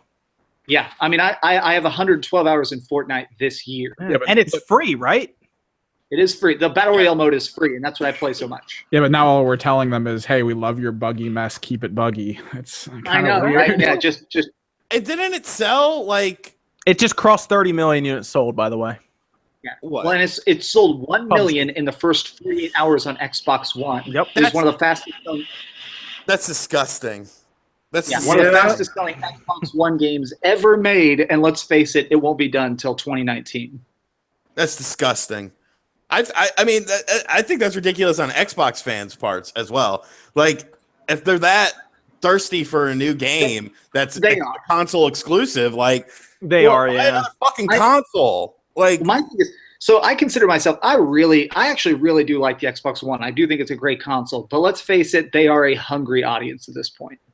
Yeah, and it's apparently got leaked that by the Poland version of Microsoft's website that it is probably getting keyboard and mouse support soon. So it's becoming a mini PC essentially. So there's that. Without Steam, it's becoming a PC without Steam. I just wanted to bring up that twice in chat, Carrie 2060 brought up that the bug happened where the houses didn't load and he actually got banned for it. Basically, the game's bug. Oh, yeah. There's a streamer I like to watch had that happen. He spawned, got in a car, and none of the houses were there. And he started driving along. He's like, "We're getting banned, boys!" And he just waited for the perma ban as he's driving. Oh man, Carrie got banned for geez, for a bug like that. Man, that's rough. Because they can't tell. They're like, they say, if you have that bug, you should just quit that match. And it's like, no, I airdropped. How about you fix the bug? Guys, Yeah, exactly. I know I'm not on screen right now, guys, but you know that we're probably still not going to get to see. It's because I'm not on screen. We're not going to get to the 400 or 500 likes because of that. It's true. I can't see all your Post-it notes. I know. I'm here, and people Awesome should. here, man. And I have a beard and a pretty face. Also, my hat's off and the lights off. So now it's chat after dark. It's sensual time. All right, so PUBG, we're pretty much all confused about that one, right? Yeah, It's a product of popularity, we assume. Yeah. Okay. Let's move on to Catherine because this is kind of an odd situation right now. Oh, hang on 1 second before we leave. I'm just really trying hard to find this one amazing thing that's going to be pertinent to this conversation. I'm looking for Sonic 06's review on Polygon. Oh no. Because I feel like that should also be a 10 for being how buggy that it was. Dude, you could do standing front flips with it on a snowboard. I think that was that one, right? Man, they probably gave it a halfway decent score too. I have a feeling. I don't. Oh, Sonic and the All Racers Transformed got an 8.5. Oh, wow. So better than Witcher 3. Okay, excellent. Well, yeah. Sonic All Stars Racing Transformed is legit though. That's a What great did they give Witcher 3? They gave Witcher 3 an 8. Here is this justification. I've received a lot of rage over giving a game that isn't perfect a 10 out of 10. I truly want to know why people are so upset. I think this tweet gets to it. I came to the game as art, but some folks want it measured against its creator's process, not as a creation unto itself. Shut the fuck up! Get off your stupid high horse with your fucking, I'm just going to talk over everyone's head and act like I'm just this literary genius. No, you're a fucking moron who overscored a game. The end. Did you see that? The guy started retweeting. I found his personal Twitter account, and he said, he goes, "I'm going to retweet this every time somebody sends me the message, how did you give it a 10? And he had this thing, and he kept retweeting it that said, I gave it a 10 because it's the highest score I could give to a game that entertained me. I'm not saying it's perfect. And he just kept retweeting it. It's like, yeah, but that sounds great, but you still gave a broken mess a 10. That's not really addressing that. A game can entertain you. A game can be fun, and a game cannot be a 10. Geist is a game that entertains me. Geist is a game I think is fun. Geist is not a fucking 10 out of 10. It's like a 6 or 7.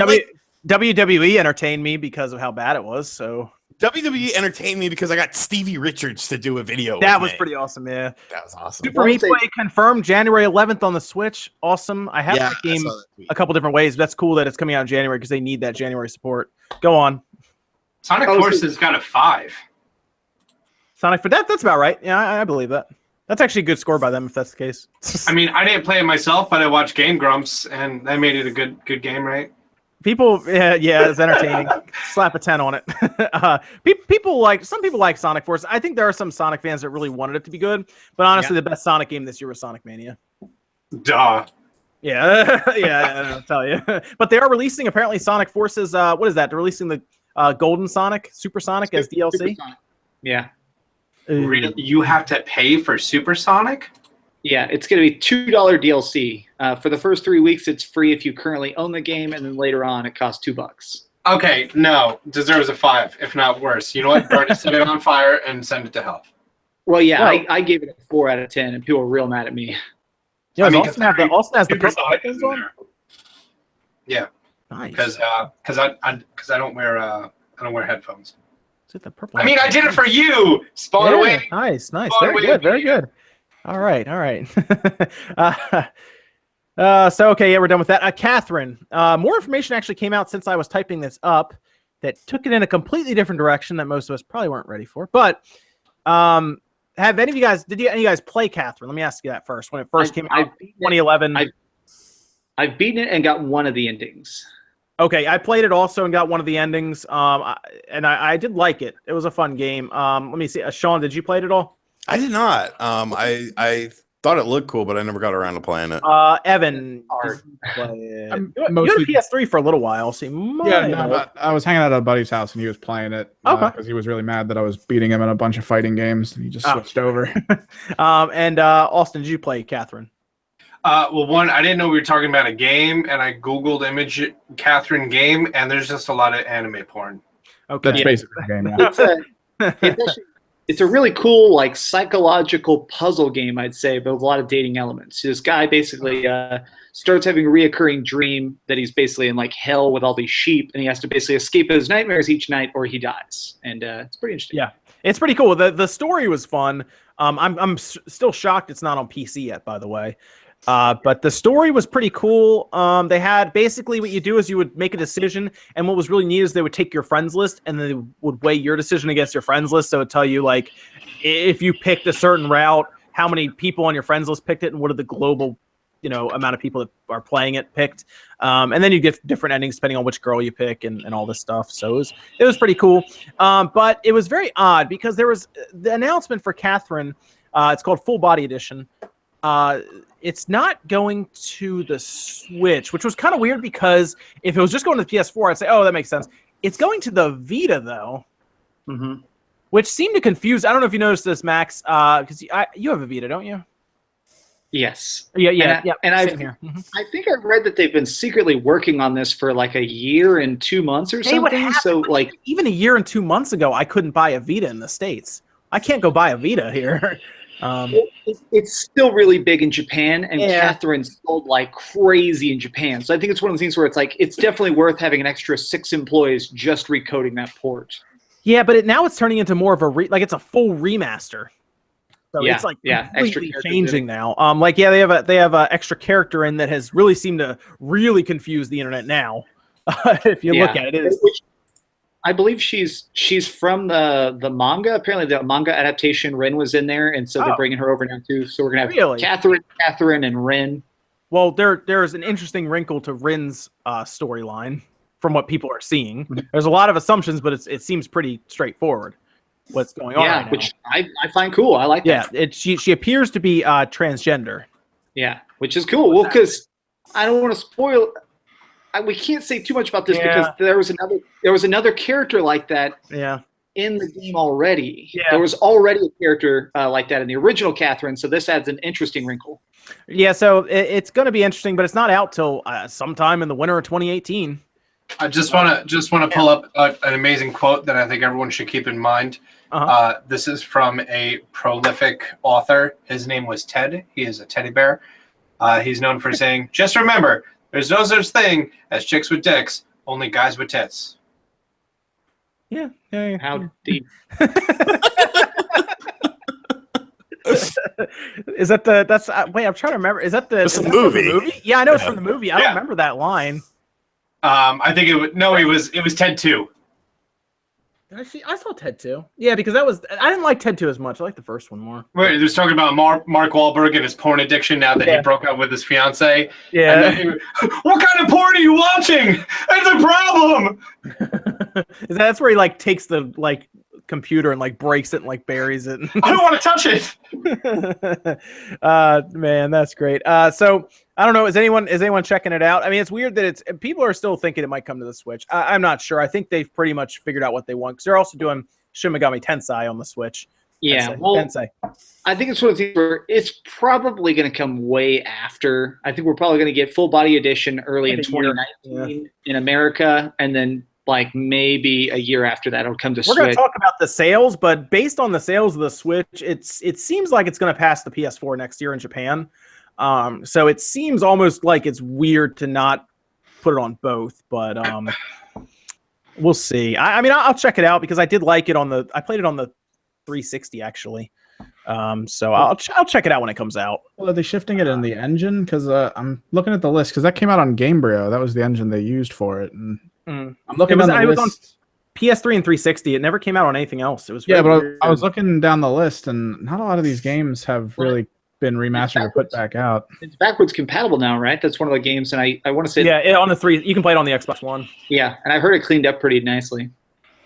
Yes. What's interesting, if they put it on the Vita, the port might actually be a little easier because they're both ARM chips on the Switch and the Vita. So you might actually set port a little easier than what we would if it went from the PS4 to the Switch. So, well, it's 10:21. We move on to our last topic here. We got to talk about the Switch in Japan because a massive sales week happened. 230,000 plus, depending on where you look, Famitsu or Media Create. I generally stick with Media Create because I pretty much pulled them up before and I've stuck with them ever since. But some people go back and forth depending on where the sales are. It's roughly 100,000 units away from 3 million. The Wii U, 3.3 million. So there's a chance that the Switch absolutely passes the Wii U in its first 10 months in Japan, which is kind of crazy. I mean, it really shows how bad the Wii U did, really, if you really think about it. It probably will also pass the Wii U because they told us it passed 10 million units, the Switch did, earlier this month. So there's a chance that it passes the Wii U. Austin, you had some pretty harsh words there for the Wii U when we kind of alluded to it. I mean, does this surprise you at all? No. No, it's fine. Yeah, I'm pretty harsh on the Wii U. I will say that. I think it hurt Nintendo really bad. That's my opinion.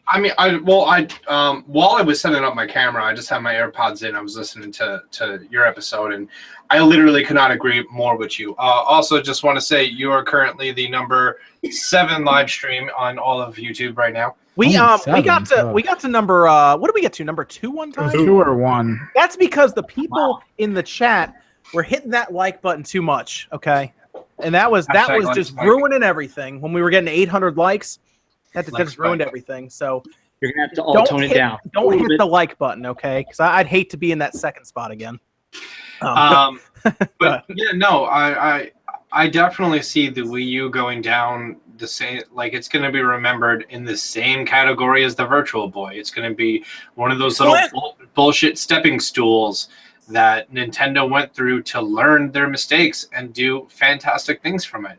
Unlike Sega did, where they decided to release this add-on and that add-on and that add-on, and then 6 months later they release a new console, and then everyone who bought this add-on who could play those 3 games, they feel like, oh, well, no one's going to be able to do anything. They had a system that you couldn't develop. That third-party developers had so much trouble developing for and everything else, but like now they were just like, everything that we did before, we're not going to do that, and everything that we did for the Wii, we're going to do that again. And amazing. Yeah, it's I do think, see, here's the thing. I think they wanted the Switch back in 2012, 2013 with the Wii U, but the technology wasn't there. So they said, well, I guess we'll just tether a screen to it and then we'll make that progression to the Switch. But I think no, hang on. I'm going to disagree with you there. Okay. They weren't ready for that step. They weren't ready to take home and mobile and put them together because they were making hand over fist money with the Wii, and they were doing well with their handheld market. But then only once the Wii U tanked so hard that the 3DS was keeping them alive, and then the main system seller of the 3DS, Pokemon, they were like, hey, you know what? This isn't powerful enough for what we want to do anymore. So we're gonna look to desktop stuff now. So or sorry, home console stuff. And it was only at that point, I personally feel as though they were ready to take the next step and work toward combining the two. Okay. I feel like they wanted the Wii U to leave the house, and the reason I feel that is because I think the plans were in place, and then they realized it just wouldn't, like, logistically it wouldn't work, and then they took the same processor from the Wii, they triple up on its core count, and they slap an AMD GPU on it. That's why it was so disjointed internally. Also, I don't know if you know, but inside the Wii U, it's technically a tri-core GameCube processor. Oh. Yes, it's a tri-core. They're using the same essential GameCube processor. I think it was titled Broadway, in that Espresso. But they used that, and it's always bothered me. Why would they do that? And I feel like they wanted it badly, but the Tegra wasn't around. AMD, they probably approached AMD. AMD probably shrugged their shoulders and said, I don't know, and they pretty much build the Wii U. I feel like they wanted that. I just feel like they wanted that tablet because they're completely ready to support the 3DS continuously still with the Switch. When the Switch, I think we all look at that and say 3DS isn't going to do well once Pokemon leaves. Yeah, but I mean, there was like, once Pokemon's thing is holding it up, but I think they sold more 3DSs this year than they did last year. Well, which is weird. That's because, hang on a second. Here it is. RGT is winding up with his Virtual Boy. I mean, I heard someone was talking shit about my son, and man, that is the one system. I'm not kidding. I look at the sales numbers so much. That is a system that I really wish they had tracked sales numbers back then, because Japan was really weird at the time, the Japanese companies, and they wouldn't report numbers like they do now. I would have loved to see how much money they lost on that Virtual Boy. I see, Austin John, what you're doing there. I see that. I'm the reason that the 3DS family made a big impact this year because of limited edition versions of the exact same thing that we put out that already is completely underpowered for the games that we're trying to make. Yeah. Did you get a started with the Game Boy Pockets? Did you get the did you get the creamsicle one too? No, actually, wow, I'm still really zoomed in. This is actually just a giveaway one. So I mean, I have a 2DS, and I have a 3DS, and I have a 3DS XL, and I have the new 3DS XL, and I have the... I have so many. This dude's not playing around. And that's not including the ones that I have the capture cards installed in. I see you with the Virtual Boy. do you know that I think it was Christmas of '95, I had a choice between the PlayStation 1, the Sega Saturn, or the Virtual Boy. And I chose what any normal person would choose. A fucking Virtual Boy. And I did not regret it. Did you get all 9 games? There were 16. There was 13 North American, I think. Virtual Boy. The fact that I was only 4 off isn't good. Hey, so it had almost double the amount of games as the Dreamcast? Ha, callback joke. Did both eyes work in that Virtual Boy? Yes, I have 2 Virtual Boys actually. We used to. Evan, do you remember that Virtual Boy that came out of the shop and I had to fix it by? You take the eye out and there's glue that holds the cable together. You actually put it in the oven to fix it. Really? Yeah. There were 11 titles for the Virtual Boy. We had them all in box in a Tupperware container at our store, just next to a Virtual Boy. And then I set it on fire. No, I'm kidding. The Virtual Boy, 6 months after it failed, I got one at a Best Buy in a collection. It was like $60 for the game or for the console, and I think almost all the games. I played so many hours of Virtual Boy, man. Wario Land for life. Panic Bomber.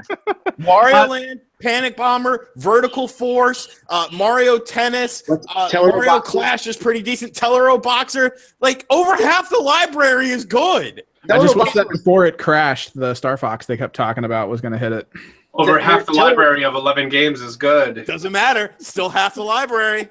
10 out of 10, definitely. I really like Tellero Boxer since it was the only game that I remember that uses the whole controller. The fact that it used both D-pads where you'd actually aim each punch, that was super cool.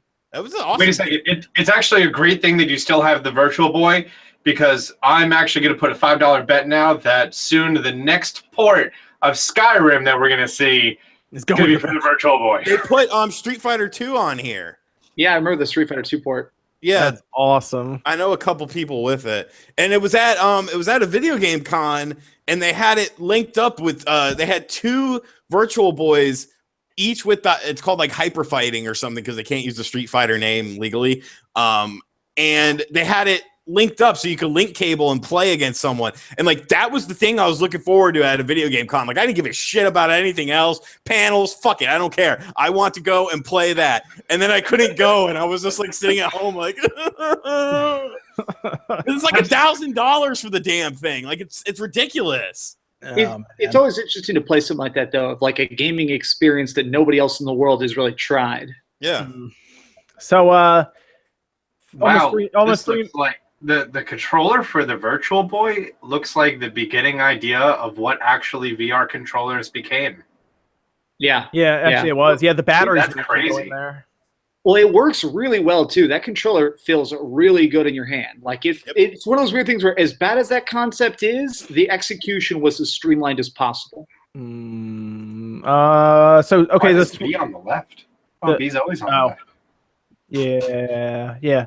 The Switch at 3 million in Japan. The PS4 is at 5.5 million, I think. 5.5 million. So there's a good chance the Switch probably catches the PS4 next year, and then becomes so the 3DS is sold like 23 million in Japan, and it seems like the Switch is selling alongside the 3DS's kind of life cycle. So are we looking at a possible 15 to 20 million sales figure for the Switch in Japan? At that point, is that what Japanese developers develop for then? I think they're already starting to move towards that way, honestly. We heard Bandai talk about them saying we need to get on this now. So I think Tails is going to the Switch easily, but some other ones probably. But I mean, it's hard to discount the system when it's that big, right? In Japan, I don't know what you do. I think they're just going to start to have, there's going to be a port house. I think every company is going to start to have a sub studio that's job is to just, while they're developing a game, somebody's making on, because everything is made for PC, and when it's running on PC, then you make it where it'll run specifically on a PlayStation 4 and Xbox One or a Switch. So I think they're just going to make maybe a more dedicated team at each studio that actually goes, okay, hi, we're the Switch committee.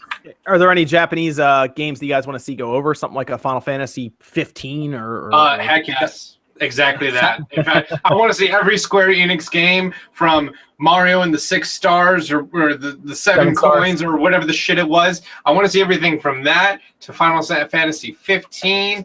Let's see. I've been saying I want to see Final Fantasy Crystal Chronicles, because I think it'd be really cool to have like a modern version of that. Because co-op is so good on the Switch. We need a multiplayer Final Fantasy on there. I forgot about that game. That'd be good. Did you see the Christmas card they put out today?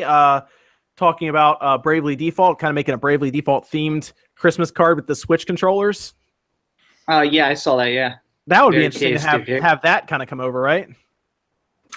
Yeah, I'd like to see that. Especially, I'm curious what they do with it. It'd be cool if they got Bravely Default and Bravely Second, sewed them together, and made some Ultimate Kamehameha edition. Because that's real popular in Japan. It's a lot of games. They'll come out with a game and a sequel, and then later on, like combine them and re-release it. Yeah, I'd be completely fine. Bayonetta 1 and 2.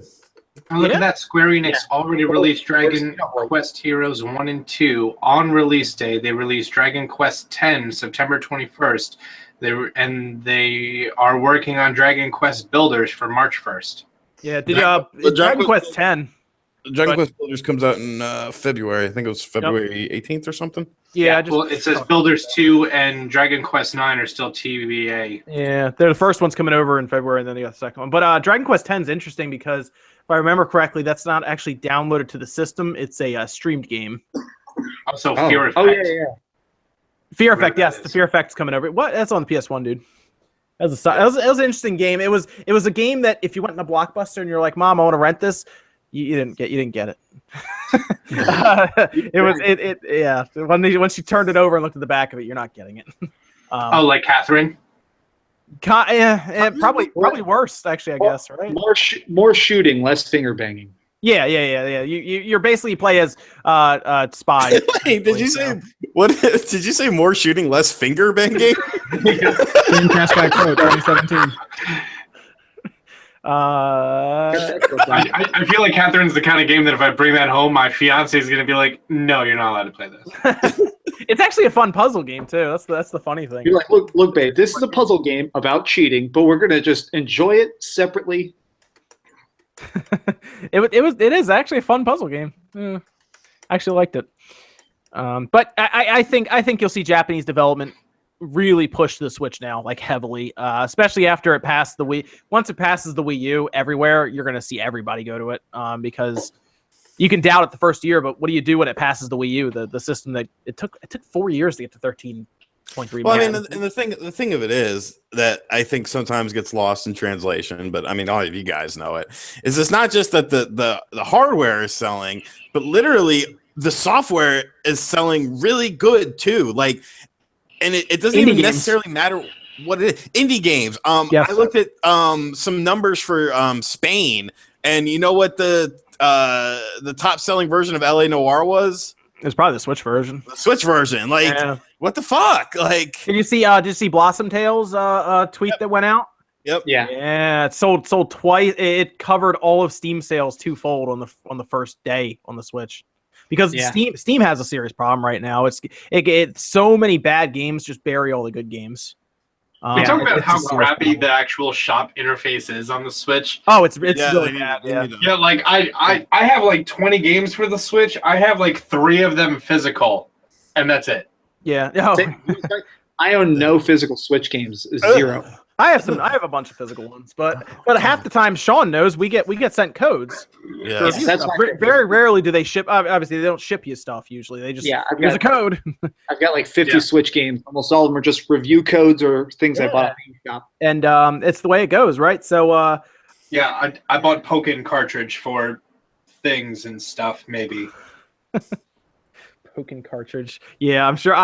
You have that one Switch in the closet that's just waiting. So I know. But it's actually Yeah, actually that one right there. That top one. that's the one that's never been opened before, right? Yeah, that's firmware 1.0.0. Nice. Yeah, getting ready. The day I get to play Pokemon Fire Red on my Switch. They just had their hacker convention, didn't they? I think they did. I don't know if they I don't released know. anything. I'm a Nintendo brand ambassador. I'm not allowed to talk about the hacker convention. So am I. I talk about it all the time, man. I don't care. Same. I don't It's like I care. don't read that in my contract. I say all sorts of stuff. Is that fight? Is that like Fight Club shit? Yeah, I guess. I'm not talking about Hack Club. Dude, I talk about that stuff. Nintendo Life publishes stuff all the time too. They're fine. but like you don't show them how to do it. Don't do that. But like you can talk about what's happening. Homebrew can do so much good for the Switch. Like, I don't know, Bluetooth headsets. Yeah. I mean, well, you can do USB wireless headsets now. I know that, but Bluetooth headsets. yeah. They could actually change the clock speeds and stuff too, and do some pretty cool stuff with that. So you could see like better running games actually. Like overclocking the Switch's processor. Well, the Switch is badly underclocked as it is. Like they really underclocked that little guy. I mean, I tested the temperature and everything. I have a video of me overheating the thing and finding out how hot it needs to get to overheat. Do you think that I read something that I use my Switch, so that the main reason they purposely underclock it is that way they'll get the best battery life possible because they were worried. It seems like they were worried about it just dying in 90 minutes. Battery life, but mostly heat. Although there is a very large threshold, like I had to do a lot to overheat that thing to the point where I had to unplug the fan. What do you have to do? Walk through Korok Forest twice? Yeah, I actually Fast RMX is actually the hottest game, believe it or not, because that whole game is generated on the fly, so it's constantly. That game's still fucking gorgeous too. Oh, it's a great game. Yeah, it looks good, but it's completely that's why it's like a 900 megabyte game. Because everything is generated on the fly with like calculations and equations and everything. It's very cool. But driving through pure math. Yeah, basically, they use math to create everything. But it makes the CPU side work as hard as the GPU side, so it actually gets hotter than something like Zelda, which is kind of interesting. Generally, people like to equate things like bad frame rates to the system just working really hard, and that's not always the case. Sometimes bad frame rates can be from bottlenecks in the system, like the switches. While the Switch has good compression for NVIDIA's tile set, the actual bandwidth between, for example, the memory and the GPU is pretty low compared to everything else. I think it's like 25 gigabits per second, whereas something like gigabytes per second. I'm sorry. Whereas something like the PS4 is like 184. So it's a big difference, and that really affects its ability to get the higher resolution stuff. That's why Zelda was 900p. By the way, the Wii U's is very bad. I think it's like 12. That's why it was 720p. But it's that was the hottest one. I had to cover it with a shirt. I even had to go as far as to unplug it because I couldn't overheat it otherwise. So if they overclock it, they probably still get good battery life, probably decent temperatures. It might get a little hot, but they'll definitely get better frame rates and everything. You guys ever play South Park Phone Destroyer? I have not. I think I just play Dokkan Battle generally on my phone.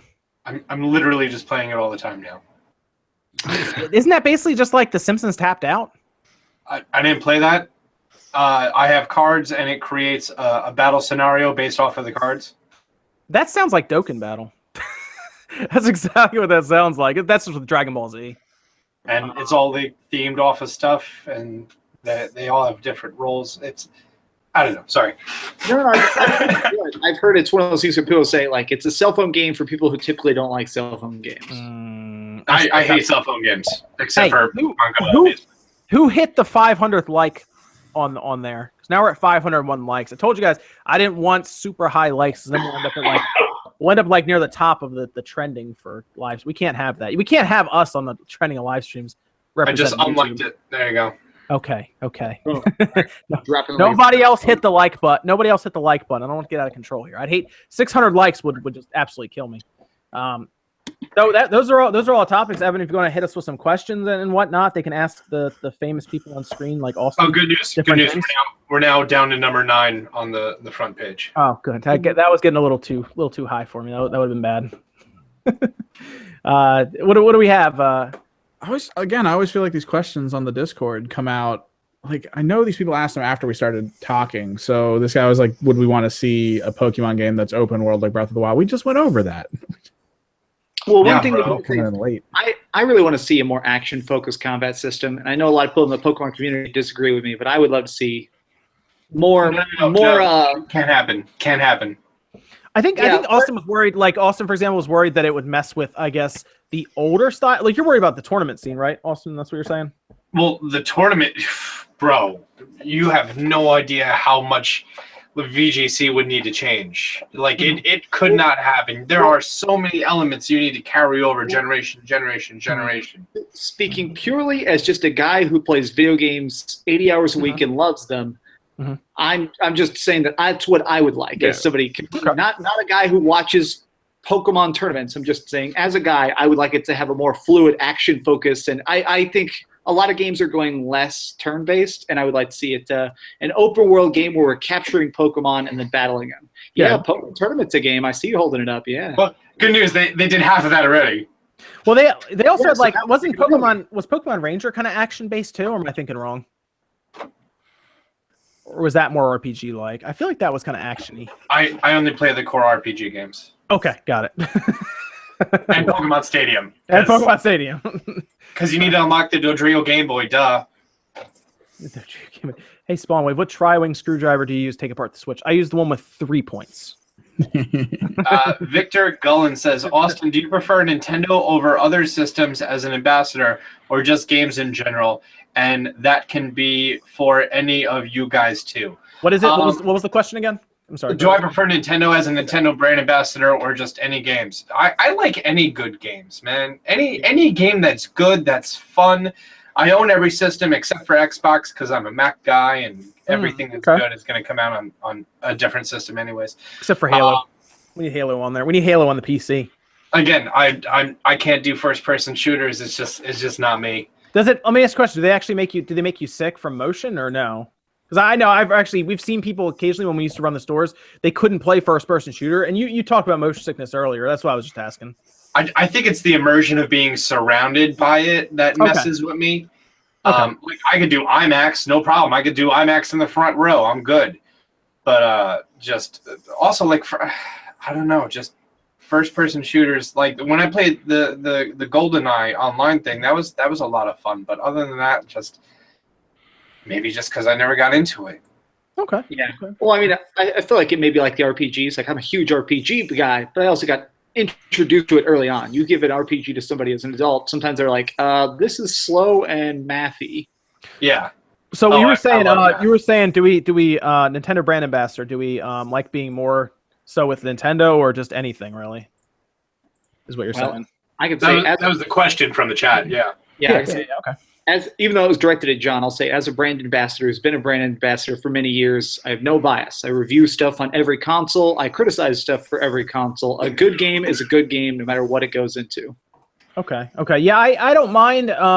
There are some things going on that obviously people, it's voiced everywhere with what Nintendo's doing right now with the Nintendo ambassadorship, where they're a little later getting stuff out now because people in the Pokemon community. Wait, no, was it Pokemon community or was it? Yeah, Pokemon got leaked. Mario. Yeah, I thought one of the Pokemon games got leaked, but it was definitely that Mario Luigi one because it's everywhere. It was Omega Ruby. Somebody leaked, and then of course the Superstar Saga. Yeah, that was all over the internet. Like, hang on. Rewind a little bit. What are we talking about? Yeah, the reason that this was reported on everything, so we can really talk about it. Go to Nintendo, talk about Nintendo. Everybody reported on it. Even Oh, you mean how someone who had a press release of Ultra Sun decided to upload it 5 hours after receiving it? Yep. That, and then Mario and Luigi did the same thing. Yeah. Yeah, and that really hurt everybody. And that's why Nintendo, I mean, I put it out there. I mean, I got Mario Odyssey on the day it came out, and then I got Xenoblade on the day it came out. And like Xenoblade, I was like, oh man. So, and I'm like, I think I'm 60 or 70 hours into that thing now, or something like that. And it's like I'm still working through that sucker. So I just recently became an ambassador. I'd say like September, October or so. That's around. No, maybe it was a little later. It was whenever I joined up a Screenwave with you, Sean. That's when Eric got it. When was that? Was that like July or August? Yeah, it was a while ago. Yeah. So I'm not. Yeah, and they went to go and they sent me the code for Odyssey, and well, I got information that I was going to be getting Odyssey on release day, and then I was also invited to Nintendo New York in the city for the release of Super Mario Odyssey, and I talked to some people there, and I'm like, so let's just put this in perspective here for a second. You guys invited me here, which super awesome. Thank you so much. Got to meet Reggie. Great day. So I'm going to be here to buy it at midnight, and then you're going to send it to me 8 hours later. And then I'm like, I kind of need these early. And they're like, what game you want early? I'm like, I'll take Awesome, Ultra Sun, Ultra Moon. And they're like, let's see what we can do for that. And so you saw them face to face, man. I'm still faceless to them. I was there, and like I was just shooting video and everything. And then like I was like, oh, it's Mario right there. And like 2 people to the left of me is Reggie. And then my buddy is like, Austin, look to and I was like, that's pretty cool though. Just a slow pan over to Reggie, and then people started going over, and I had to be a little fanboy for a second. I'm like, hey, I'm Austin. I'm a brand ambassador. It's a pleasure meeting you. Selfie, great. I'm gonna leave you alone. That is pretty cool though. You don't see that very often. That's pretty awesome. Yeah. Man, but yeah, that seems to be what's, I don't know, it's a tough situation. Like the other companies are pretty cool about it. A lot of times they'll get you something out early. Indie games they're really cool people to work with too. Yeah, a lot of indie game stuff. So yeah, I was only sent one indie game. It was Lichten Speeder. Oh yeah. Gosh, I did that too, and I didn't like it as much. I love the idea of it. Just I was like, I have too many games to review right now. I'm sorry. Yeah, I got 200 indie games this year. I got 200 indie games this year, and I think I reviewed maybe 7 of them. And it's like a lot of these are great, and I'll talk about them in my top 10s. But a lot of times it's just like Judge JYDGE and Time Recoil is 2 of my favorite indie games on the Switch right now, and they're just I feel like nobody ever talks about them or mentions them. They're fantastic. I played ukulele on my channel. It did horrible. Ukulele, really? Horrible. Yeah, no one cares about it. Yeah, I didn't even review. What's really bad is I was thinking about reviewing it. I was like, oh man, I should probably like look into that again. I reviewed it originally. I heard they updated it, and then I like basically asked the fans, and people are kind of like, no bother. Like, oh, okay, never mind, skip. I'm surprised I did that on the channel. I did all right. I think. Yeah. Did not do well on much. I also did. I did it. John. Jeez. Yeah, I'm bottom. No, I actually played it like I think the day before it came out, or 2 days before it came out. I think. If I'd gotten it like maybe that helped. Yeah, I don't know. Gotten it a week in advance, so I could have it out like a review out on release day or before release day. I probably would have covered it, but I was busy reviewing PUBG and everything else. One of the very kind viewers actually sent me their Kickstarter code because they didn't want it anymore. So that's why they're like, I realize this is trash. They were like, I already played it, so thanks. Here you go. I was like, oh, cool, thank you. Maybe that's why it did okay, is because it was out before the game was out. That's all I can assume. But I mean, it's a fun game. It's a fun game. Ukulele. They did it. It actually runs pretty well on the Switch. I was a little shocked, to be honest. Well, didn't they? Yeah, they had what, like another 8 months to optimize it for the Switch? Well, they were running into a lot of issues with Unity, and then a new version of Unity came out, and then Nintendo helped them, and then Unity themselves helped them. So Unity like worked on that with them on their engines. So it basically had to do well, or Unity would look really bad. So it did. It was a fun game well. for 40 hours. Then yeah, it's fun. Yeah, you 100%ed it. I know you told me that. I was like, jeez. Yeah. And then once you get the last ability, which lets you pretty much take up flight anywhere, it's so OP the game isn't fun anymore.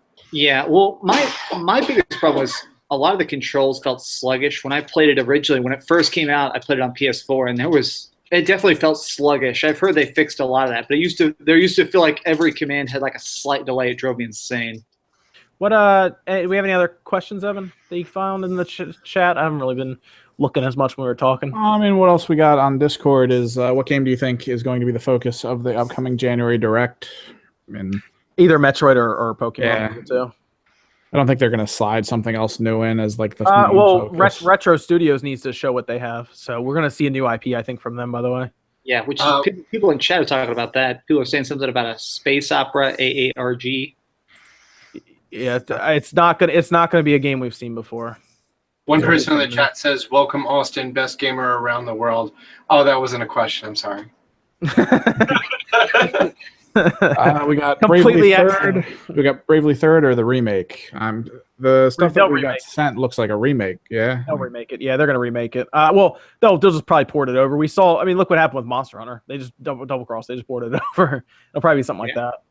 That's what you'll see. Yeah, the kickstand, the metal kickstand works with the dock, but don't get it. No, it breaks your Switch. My Switch, the kickstand doesn't close anymore. Oh wow.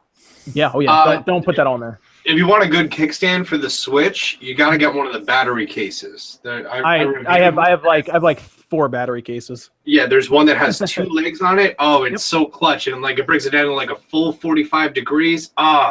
Airplane heaven. Yeah, I have that. I think I have the same one you're talking about. But I have that. Nyko sends me stuff all the time. They send me a metal kickstand.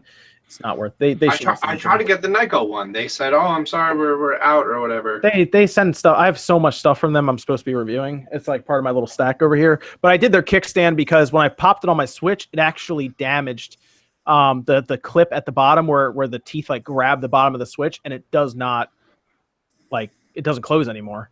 So yeah, I have to like modify. I did. I told people not to buy it. But you can. I think you can. People are saying you can bend it and stuff, and I'm like, I mean, it probably shouldn't be doing that in the first place. Just buy this product. You get the welding kit. Look at the exam.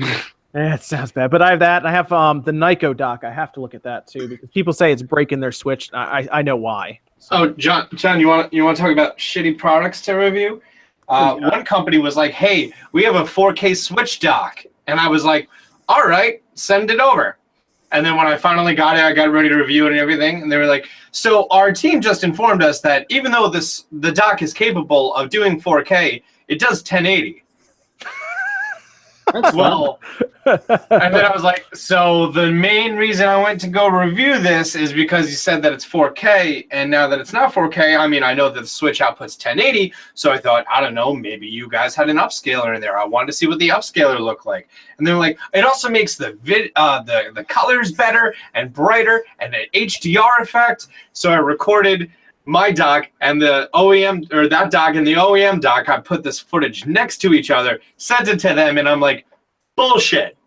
Wait, they sent you the dock already and everything, and then now they want you to do it? Oh, well, they sent me the dock, and then when I got ready to review it, like actually the day I got ready to review it, I woke up to an email saying all this information. I'm like, oh, that's not what you want to do. That's not good. They actually asked me to use a magic marker and cover up where it says 4K on the box. Oh wow! Instructions like that, dude. Just put that video out. Honestly, I will share that everywhere. If it's just a video, be like, look at this dramatic side-by-side footage that is identical. Notice the resolution difference? It doesn't exist. Look at this box. They printed lies. Dude, that's crazy, man. Jeez, that's not good. Will McConnell says Pikmin 4 should be completed by now. Thanks, guys, for your reviews this year. Keep up the good work. Have a good Xmas. I will, actually. But Pikmin, I forgot about Pikmin. Miyamoto really likes Pikmin. There's a good chance he's either supervising or at least having a hand in the next one right now, because I'm sure that's a series he really wants that series to work. You can kind of tell when he talks about it. And I think it's sold okay, but it's not a game people go and buy a system for. That's the problem. So I feel like Pikmin 4 will eventually happen, but I think that would be something that would show up in the third year for the Switch, because that would be something I could start on the tier of like Yoshi and Kirby, one of those two games, you know? Mm-hmm. No, I wouldn't put Pikmin on the same caliber as Kirby and Yoshi. I mean, like the type of games we're seeing, those 2D type games, I consider them AA games, what I call them. Like Bayonetta, I consider a AA game because it's not a big AAA like a Mario or a Zelda. So would you put Pikmin below those two then? Would you consider that like the tier below, like Kirby and Yoshi? I would put Kirby and Yoshi tier 2. I will put Bayonetta and Pikmin tier 3. Okay, that's fair. I don't think people are going to rush out and buy a Switch for Bayonetta. I think they'll buy Bayonetta if they already have a Switch. They're like, oh, cool, this is neat. But people are going to go out and buy a Switch for Zelda and Mario. Like those. And I don't think you're going to find anyone who's going to pick up Bayonetta 3 who has not played or owned 1 and 2. Yeah. Well, the nice thing is at least the collection's coming over. But yeah, you're right. Unlike Splatoon 2, which people will place and own Splatoon 2 without getting 1. That's because they look so similar. I mean, they don't really look that different. It's tough to really tell a difference. I mean, sure, there are differences, but I mean, that was one of the biggest criticisms people had for the game was that it looked very much like 1. But still a fun game. That's a game that actually sells systems in Japan fairly easily. Exactly. So they Nintendo knew what they were doing their first year. It was up to them to create buzz around their system because the third parties weren't super interested after the Wii U. But hey, they did it. There you go. They did it.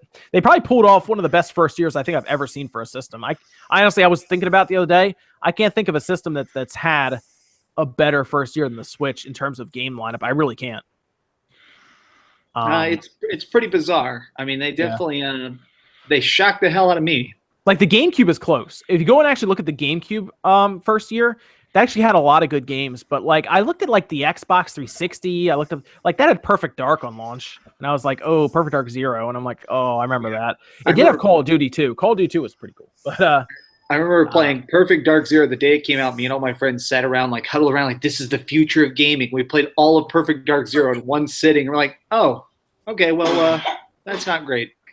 Yeah, so it's ridiculous to think of and the first year is not technically over until the end of February. Mm-hmm. So Bayonetta 1 and 2 will technically make it in the first year as well, and then anything else they release in January. And I'm thinking they might push either Yoshi or Kirby out in February. GameCube release like 2-month window. Well, it came out November 18th. Mm-hmm. Star Wars Rogue Squadron 2, Rogue Leader. Yep. Tony Hawk 3, Super Monkey Ball, Luigi's Mansion, of course. And then less than a month or 3 weeks later, you got Smash Melee. Yep. And I think that was legit, man. That was a big deal. I feel like some other ones fell in there too for the whole year, but yeah, you had Smash Bros right there. 2 months later, you got Sonic Adventure 2 Battle, which was amazing. Yep. Yeah. The GameCube came out swinging as well. It's just the Switch. I think just because it was the GameCube had a hard time because it didn't play DVDs. That was actually I think that hurt it more than people realize. Oh, compared to the PS2 that came out right around the same time, that was online, played DVDs, gave you a handy. Hey man, the PS2 was legit. I mean, it had Grand Theft Auto, Grand Theft Auto 3 was crazy at the time. I remember Madden was a big deal too then. Madden 02. With Dante Culpepper, I think, on the front. I mean, there was no stopping the PS2. DVDs were big. I mean, it was $400 for a DVD player or $400 for a PS2 that played DVDs and games. So yeah, well, and almost all the stores were putting PS2s in the window playing DVDs, so they got a lot of free advertising. Dude, that was like, I remember when that came out, and we had like VHS stuff. I was like, that's like the rich man stuff right there is DVDs. Like it was like futuristic. Same thing with the PS3 and Blu-ray. Yeah, I mean the PS3 was $600. I mean that really hurt them though to make it $600. That was not a good idea. They were losing money on that. Yes, they were. They were actually losing quite a bit of money on that. Was it like $80 a unit? Yep. And believe it or not, they never made. I don't think they ever made their money back for the PS3. Like overall R&D, everything. They just never made it back. Well, yes, but neither did the Xbox 360 was weird because the Xbox 360 sold at a loss as well. So the Xbox 360, they got all their money on the licensing. So that was another weird thing. But they got they also charged for Xbox Live right out of the gate. Yeah, and Xbox Live actually really helped them recoup their costs. That's one of those interesting things of like put the box in the home any way you can, make your money back later. Yep, that is exactly what they did. Only the first generation of the PS3 had the backwards compatible chip. And then they took it out and they released different hard drive models. And trust me, I know because I own several of the original 60 gigs. And then they were able to lower their loss a little bit and then they stripped it down even more with the slim model, and then they started almost breaking even, like not nearly as bad.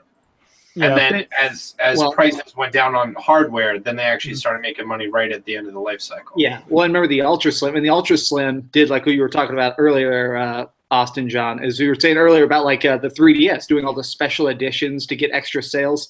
I'll be honest, I bought 2 separate special edition PS3s. I have the Jet White one, and I also have the God of War Red one. I hated that. So is that the system that didn't come with a hard drive? One of the PS3s didn't come with a hard drive. No, both those are actually the only one that has 500 gig. Which oh is why my gosh, I remember Evan remembers that. Like they came out with a PS3 Super Slim for like $130 at Walmart, and it had a 12 gigabyte flash on it. I bought that's for the Xbox 360. I bought the Xbox 360 that didn't come with a hard drive, and because I was like, okay, I'm so broke, I can afford just this paycheck, and I basically couldn't save my game until the next time I got paid and bought a hard drive.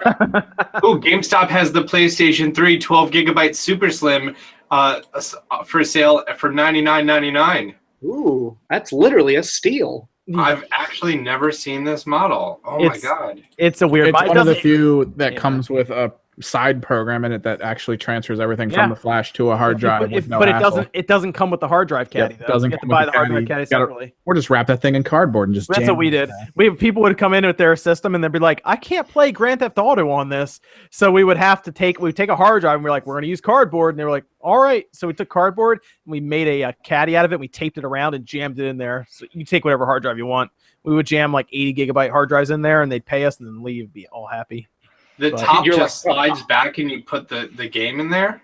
Yep. You put the disc in, it like clicks in, like where the spindle like kind of pops in sort of when you drop it down. And then you close it. Yeah, fully like hand controlled mechanical, and it's like plastic. So if those little tabs get slightly out of line or there's just a little bit of dust on them, it won't read that it's all the way closed. You have to kind of fidget with it to get it to start reading. It's really was one of the worst systems we had to work on back in the day when we fixed systems. That was it. It's so shitty.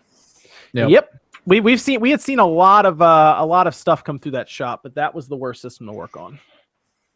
That was not fun. So that's about 2 hours, guys. I guess we can call it here. Is anything else, Evan, that was hot questions that we had to answer? Or anything? I mean, not really like hot questions. I mean, we got one who's questions. The guy asking for 2 or 3 games from every system that we're looking forward to early next year, but that's kind of ridiculous. Early next year, I like to pretend God of War's coming out, but who knows? They didn't want to give us a release date at PSX. That's kind of worrying. Yeah, my only game that I'm really interested in, if hopefully it lands at the beginning, is Pray for the Gods. And that's about it. Okay. Oh yeah, I totally forgot about that one. Honestly, good. Thanks for the reminder. Yeah. So we'll see. I mean, I would like to check out Lost Sphere just because I'm like a JRPG guy, but I don't know. That's about it.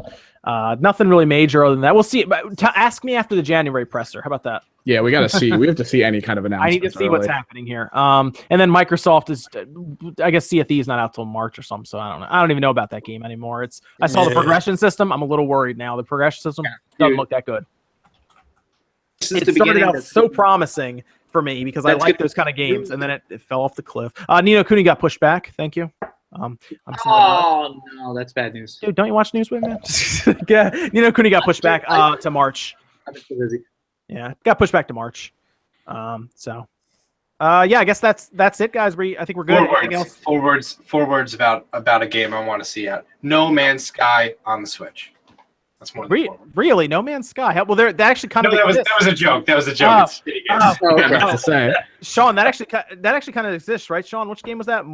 More Fight. Yes, More Fight.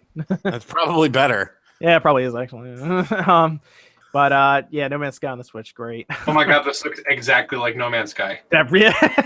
Except this is No Man's Sky with Wind Waker graphics. Thank you. Somebody reminded me, Octopath Traveler. Forgot about that. Thank you. I'll be playing that. That was a good one. Is that like Octodad? No, it's the Square Enix RPG that's coming out. Immediate like typing. There's like a almost 2 hour long demo you can play of it. Yeah. It's basically like an hour long campaign with 2 separate characters. Very cool. It's kind of it feels kind of like Bravely Default. It's a JRPG, so it's like think of like Final Fantasy kind of.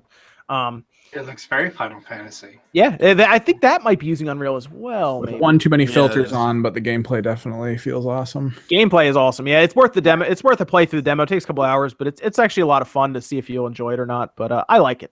Yeah, probably one of the best demos I've ever played. Yeah, the Square Enix game. So, all right, cool, very good. I guess that's it for us here, guys. You want to sign out? Austin, where can they find you, man? And what do you do? It's been well. First of all, I want to say it's been a blast. Thank you for having me on the SpawnCast live. I'm Austin John. I play video games, mostly Nintendo AAA titles, Pokemon, Zelda, Mario. I do some live streams, lots of tips and tricks. YouTube.com/AustinJohnPlays. We started about a year ago. We're almost at 300K. Hopefully hitting that by the end of the year. I know that there's a bunch of people in the chat who was like, Austin, what's up, guys? How you doing? Sorry, we got some heated debates and discussions, especially when talking about Polygon scores. It was all fun. It's all video games. So it was fun. But and let's go over to Max. Max, where can they find you, man? I'm just youtube.com/Dreamcast guy, and I just want to take a second to say this has been super fun. I've probably been on almost every episode I could possibly be invited to of SpawnCast this year, and it's been a total big fun. Man, just thank you to everybody in chat. Thank you for helping the show grow. Thank you to John for being SpawnWave, making this happen. Thank you to everybody. It's been fun. I feel like it's helped me become better at being on podcasts, and I don't know. It's been a very positive experience. It's helped me out a lot, and we get to yell about scores, so it's all good. Well, I'm glad it's helping. I'm glad. I just realized I was shit talking the Dreamcast to the guy whose name is Dreamcast guy. How about that? Let's go over to Sean. Where can they find you, man? You can find me at RGT85. I do things about video games and video game accessories. That isn't what you told me you do. Well, it was. Selling meth is a side business. It was a porn thing, but that's besides the point. Yeah, video games. Sean yells about scalpers on his channel sometimes, so Yes, scalpers, serial scalpers. Yes, I still don't believe that actual cereal exists. By the way, people can sell. I got one. That cereal right there. Where did you get it from? ShopRite. I went to ShopRite, and I went in disheveled, asking where it was, and no one knew what I was talking about. I feel like I'm like hallucinating or in a dream where everybody else can find it and see it. You were a part of the problem. He has something that's going to gain Bitcoin. Yeah, I actually wanted to take one apart. Believe it or not, it sounds weird. I'm gonna eat all of the cereal. Honestly, I don't even care about the cereal. I was actually gonna. It tastes exactly like Lucky Charms. If you think you're missing out. I was actually going to cut open the box and pull the little microchip out of it. But, it's the way it goes. People are asking if they could ship me one. I'm like, shipping it to me costs like 3 boxes. Don't ship it to me. It's not a big deal. Yeah. I'll find it. I'll find it eventually. But is that Evan, where can they find you, man? I'm sorry. I'll just link it in chat. It's that name, Twitter, Twitch, Instagram. I keep doing things for the SpawnWave channel, of course. New shirts and whatnot. We're going to be trying to get more of that coming out at the beginning of next year. Very good. Very good. Okay. I guess sorry to ruin your fun. It's just an NFC sticker. Oh, it's an NFC sticker? Yeah. Just tiny little sticker right there. There you go. Fair enough. I guess I don't really have to put that on eBay. On eBay. NFC sticker. What it doesn't do anything special, right? It just like gives you like a coin or something. In Mario Odyssey, it functions the same as any generic Mario amiibo, and it says, "Oh, I recognize that. That's a delicious amiibo." Oh, very clever. Yeah, super awesome. You should put it in Super Smash Brothers, and you get like Mario, and he's composed of cereal, and he breathes out marshmallows and shit. Dude, it should be an item. Like scan it, and then a cereal box drops down, and you all fight for it. Sean, do you have anybody like on your list that's streaming or anything right now? Let me look. I don't have my keyboard with me right now, so I can't have my mouse on my keyboard. Let's see. If you want to drop it in the chat, whoever Sean deems worthy, you guys can go all raid and. You know what? We're gonna shine. Nintendo Enthusiast, Brett and another guy are streaming on Nintendo Enthusiast, and they have a whopping 2 viewers. So Maybe, I'll go take a look too. Yeah, just go drop Spawn in the chat. You guys raid all kinds of people, so you know. I can't post the link, but I posted the link in the Google Hangout. Oh, do you want me to copy it and like? Yeah, because it won't let me post the link because you haven't modded me yet. Oh, I haven't really. I haven't. Oh, yeah. I'm not modded either. I can. I'm not, but you don't have to. I'm not. I would just abuse those powers. You just abuse away. I'm the one in the chat that has I'm the one in the chat with the check mark by my name. There we go. I dropped it in there. If you guys want to go say hi to the Nintendo enthusiast people, what are they doing? They're playing Brawl Out. Okay, yeah, that's fine. I got a buddy of mine who's streaming, and I'm probably gonna go hang out over there. Oh yeah, what's that one? I'll drop that in too. His name is Cbro, CBRO. Oh, I'm not a mod. I can't put it in there, and I'm not in the Discord. So wait, aren't you in the Hangout? oh, I could do that. That's the thing. Yeah, it's like in the chat. Yeah, right chat. Y'all figure that out. I am gonna run. I've been neglecting my There we brother go. for 2 hours. Dude, you got it, man. My brother's never played a Nintendo Switch, and I have one hooked up right here. So I'm literally about to show him one for the first time. So I might film a little cell phone video and put it up on Twitter. So stay tuned for that. We dropped 2 different links in the chat. You can go bug whoever. Austin, you said you're gonna go hang out with the person in that second one I dropped in. Mm-hmm. Awesome. There you go. If you're having fun with Austin, he's gonna jump over to there. Oh, So, my camera's all messed up now. Oh shit.